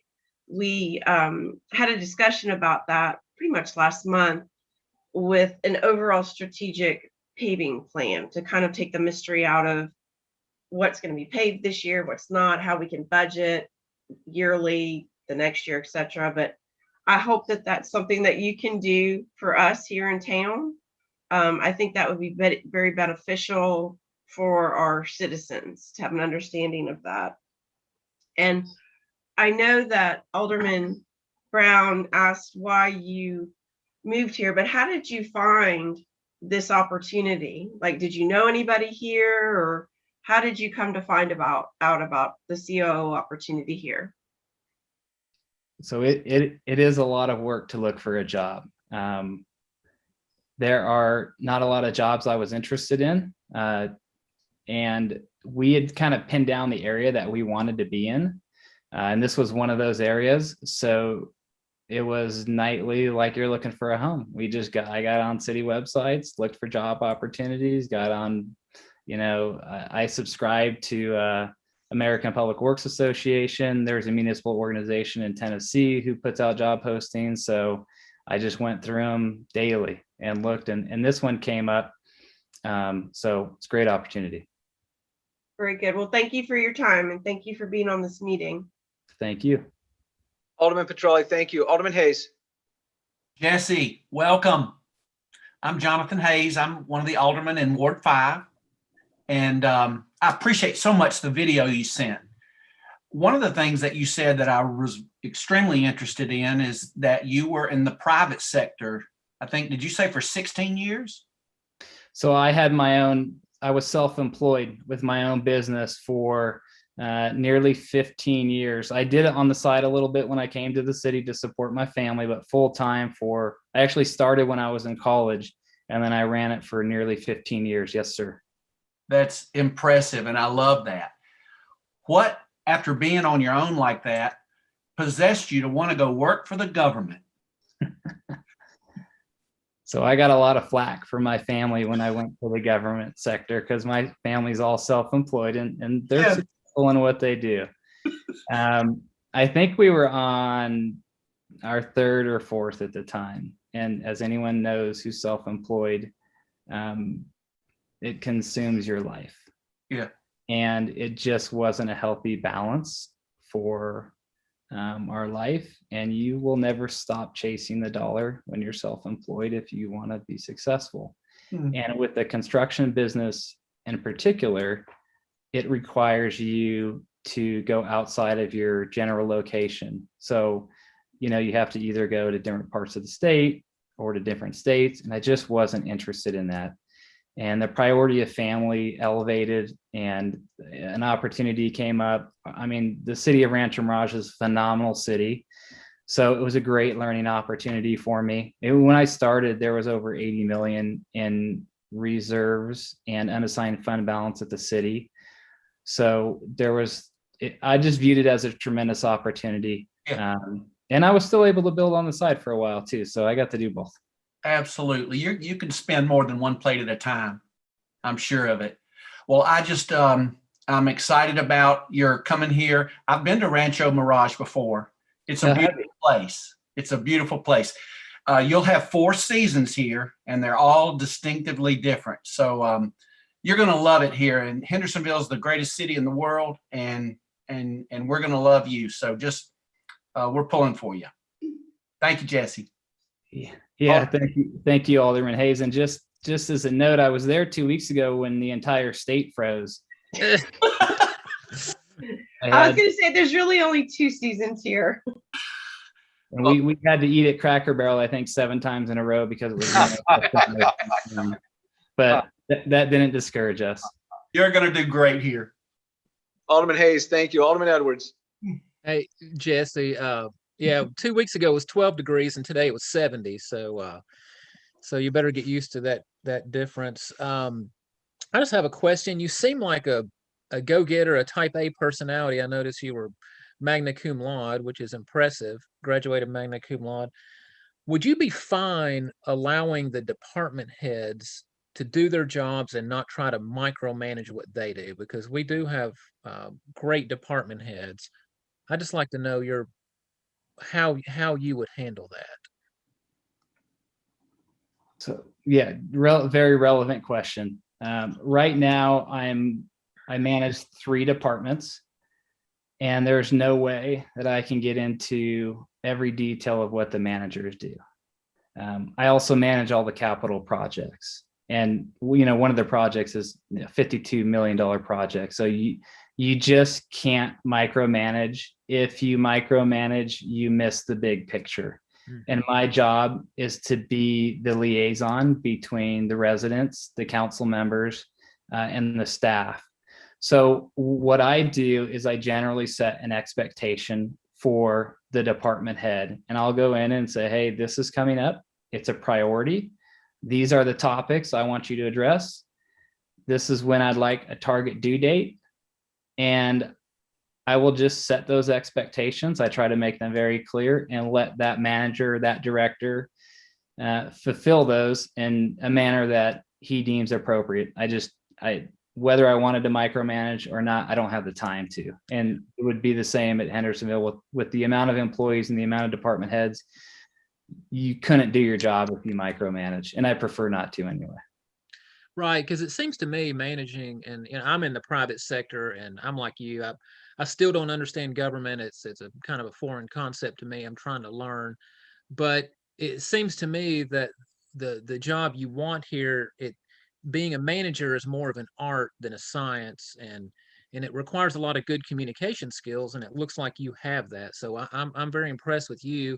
If you can just promise one thing, if you are hired, just don't bring California to Tennessee. Can you promise me that? Not only will I not bring California, but that is a goal of mine, is to leave California and as quickly as possible. So yes, you have my word unequivocally. Thank you. Thank you. Alderman Edwards, thank you. Alderman Peterson. Thank you, Mayor. Hi, Mr. Eckenroth. How are you? I'm well. How are you? I am Lee Peterson, proud Alderman for Ward 2. Nice to meet you. Thanks for being in the hot seat tonight. No problem. I don't think Mayor Clary told you that we don't have a Ritz-Carlton in Hendersonville. But we do have a very nice Hampton Inn, so you'll like that. Most of all, your family will love our lake. Everybody falls in love with our city and our lake, so you will really enjoy that, as well as all of our soccer fields and city parks. You're coming to a wonderful city, and we're glad to have you. I have a couple questions. What's the population of Rancho Mirage? So Rancho Mirage is a retirement community. We have a huge influx during season, and our season, we basically have 6 months of heat and 6 months of beautiful. So full-time residents is 18,500, and that probably more than doubles during season. Our city is in the center of the valley, so we get a lot of traffic through our city, but a lot of our city is tourism.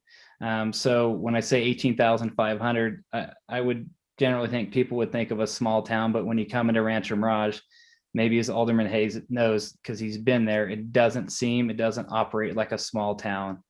But the actual population is 18,500. A lot of homes sit empty for 6.5 months out of the year. And then, during the season, we see a large influx. Okay. How many employees does the city have?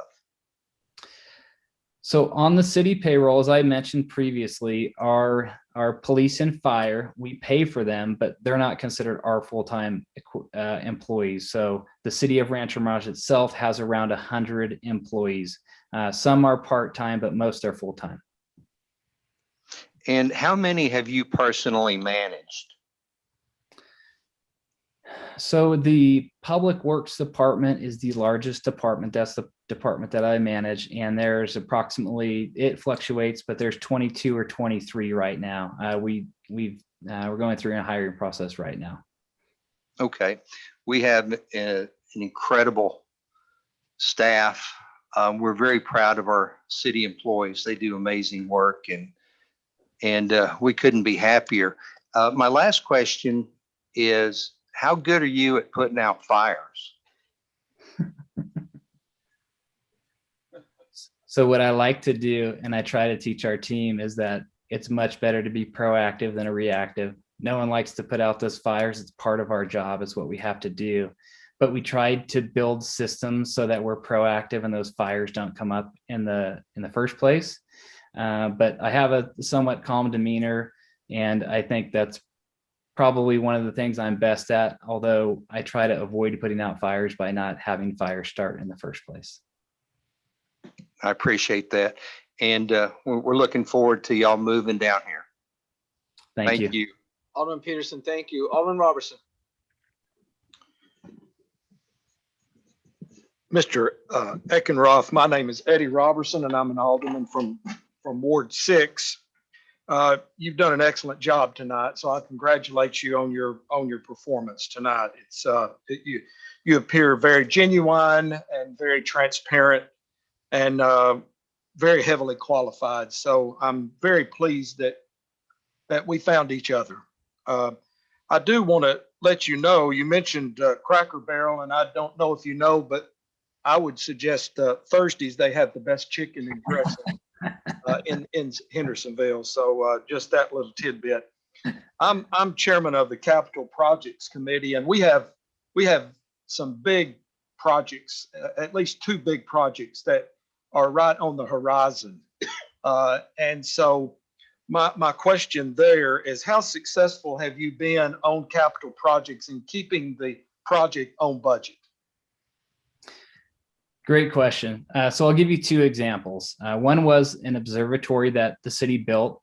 And when I first came into Public Works, the project, it was tough for the project to get traction. And you know what? It just required someone coming in and keeping the multiple teams accountable for what they were supposed to do. That project finished on budget. It finished on time. It was, I think, around $4.3 million. Obviously, an observatory is a one-of-a-kind type of a project. We had an excellent contractor and an excellent team.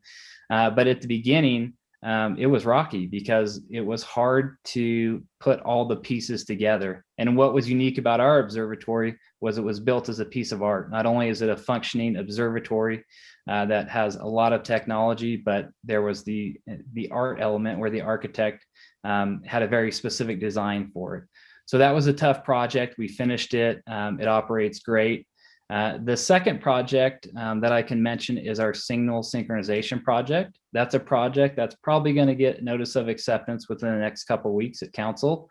That was a project that we did during the middle of COVID.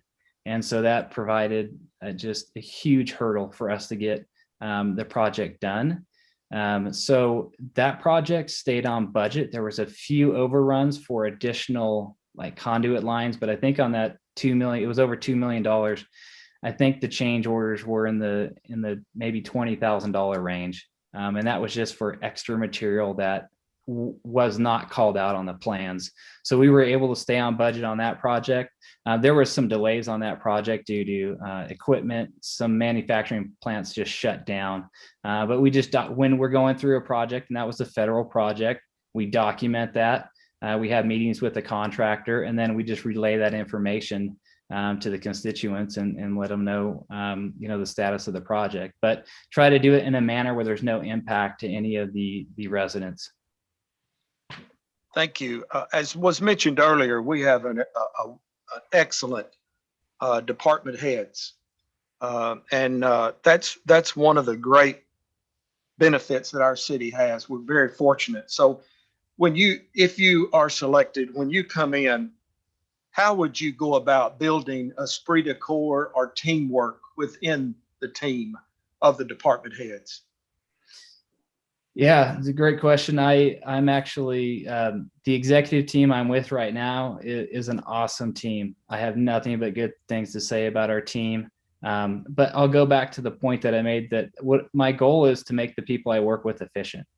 And that's not to come in and say it's my way or the highway, but it's to brainstorm and collaborate with those department heads. And, generally the department heads, or not generally, but most all the time, the department heads are going to know the specifics of their department much better than I do.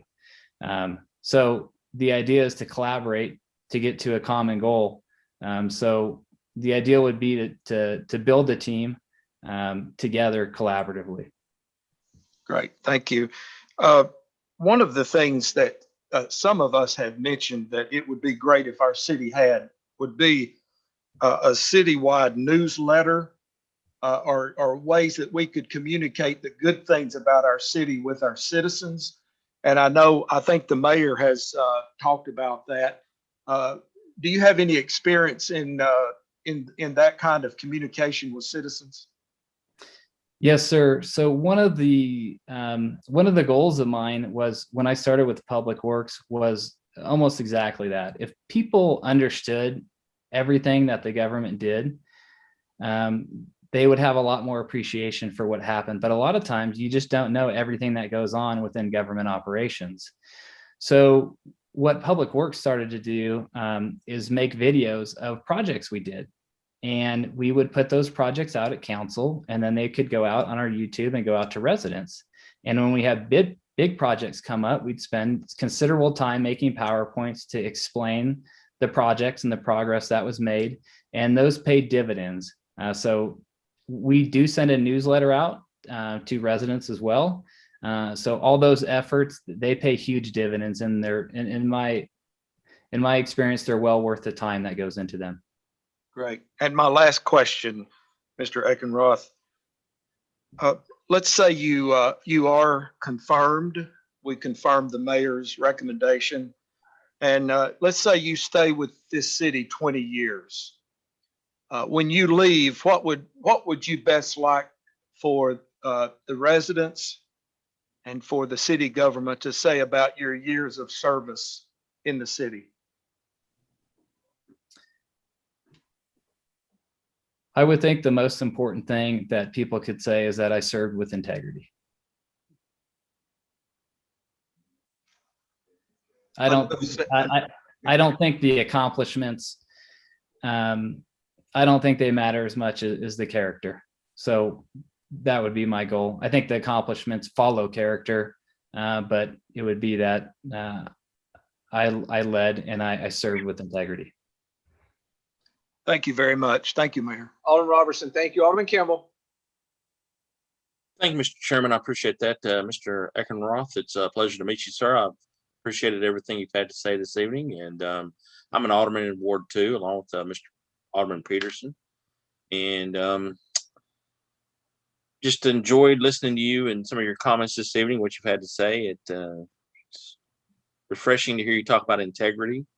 I agree 100% with you on that, sir. And I look forward to working with you. Let me just say that. So thank you for your time and welcome aboard. I'm sure you're going to pass. So welcome aboard, sir. Thank you. Thank you. Nice to meet you, Alderman Campbell. Alderman Campbell, thank you. Alderman Skidmore. Thank you, Mayor. Well, Jesse, welcome aboard. I've listened intently with everything you said, and I like most of the things that you've said. I'm chairman of Public Works Committee, and I'm the alderman of Ward 1, which represents Alderman Petrelli, and I represent Ward 1, which is the oldest district in Hendersonville. So I'm looking forward for you to come here. I'm going to reserve judgment upon you until I see you personally, and then we'll have a chance to speak then. Have you had any of our sweet tea yet? No, sir. You're going to like it. In fact, you're going to love it, and you'll never quit drinking it. And tell your wife, welcome to Hendersonville from my family to you. There is a lot of good shopping here in Middle Tennessee. So I don't know, does she like to shop? So if she wants to buy me some binoculars or a gun, she is free to shop all she wants. Oh, I got it. Yeah, we got a Nordstrom's here too, so that'll be good for the Rack in Brentwood. It's an easy drive to get there. We're still working on a lot of shops in Hendersonville, but hopefully if this board and along with the mayor does their job, including myself, we'll get some stuff back, some additional stuff here. Couple of things I just wanted to say, and one thing, we're glad to have you. When are you coming here? And is it the end of April? Is that right? Or or can you say? You may not be able to say. It's April 26th is his start date. Good deal. All right. Well, listen, we're not going to keep you much because I know it's 9:29 here Central Time. What are you 2 hours ahead behind us? Is it 7? Yeah, yes, sir. It's 7:29 here. All right. Well, welcome aboard. Like I said, I'll reserve judgment until I meet you and see you eye to eye. Have you ever hunted? Do you hunt? Yes, sir. All right. You're going to be all right. You're going to be just fine.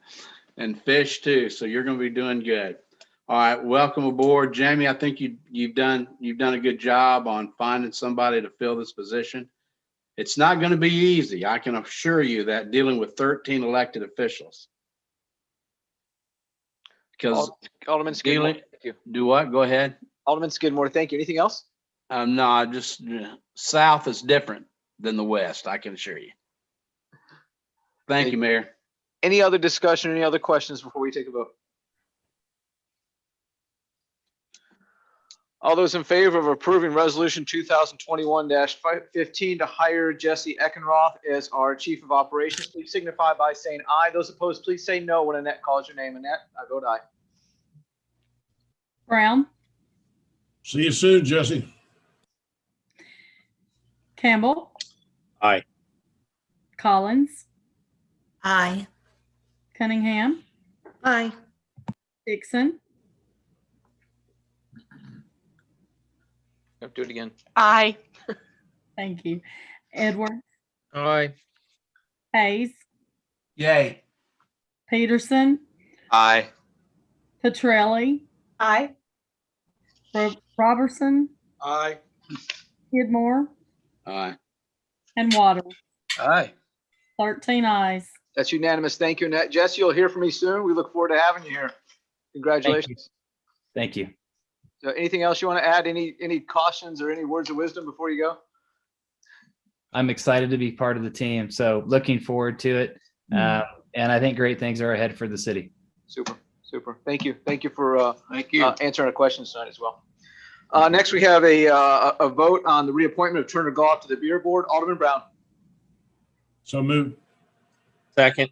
We have a motion from Alderman Brown. I didn't catch that second. I apologize. Second, Pat Campbell. Alderman Campbell. Any discussion? All those in favor of reappointing Turner Goff to the Beer Board, please signify by saying aye. Those opposed, please say no when Annette calls your name. Brown, Aye. Campbell, Aye. Collins, Aye. Cunningham, Aye. Dixon, Aye. Edwards, Aye. Hayes, Aye. Peterson, Aye. Petrelli, Aye. Robertson, Aye. Skidmore, Aye. Waters, Aye. and Clary. Aye. 13 aye. So we have a couple things left on the agenda. Do y'all need to take a 5-minute break? Do we move forward? Yes. Alderman Brown has given me the keep moving signal. Keep moving. Alderman Waters is yelling at me to keep moving. Next, we have brief committee reports. Chairman Brown. I'm sorry. First, Mr. Gaw is reappointed by unanimous vote. Chairman Brown. Thank you, Mayor. Very briefly, we addressed an ordinance that Ms. Cunningham brought forward a while ago. That was passed and brought to the board tonight. An ordinance amending Hendersonville Municipal Code, Title 8, Chapter 2, concerning beer and the sale of, was passed and will be at the board in 2 weeks. Ordinance regarding video recording of meetings of all standing committees will be at the board in 2 weeks. Resolution amending the personnel rules to convert lost vacation carryover accrual hours to city's sick bank annually was passed and will be brought to the board. Resolution amending the job classification list and pay tables was passed unanimously and will be brought to the board. Resolution to authorize an amendment to both the 2017-21 and consolidated plan and the 2021 annual action plans was passed and will be brought to the board. Resolution confirming the appointment of Chief of Operations to administer the revision of City of Hendersonville obviously was passed and brought to the board. A resolution appointing a financial advisor for the City of Hendersonville was also passed and will go to Finance Committee in 2 weeks and then be at the board. That is my report.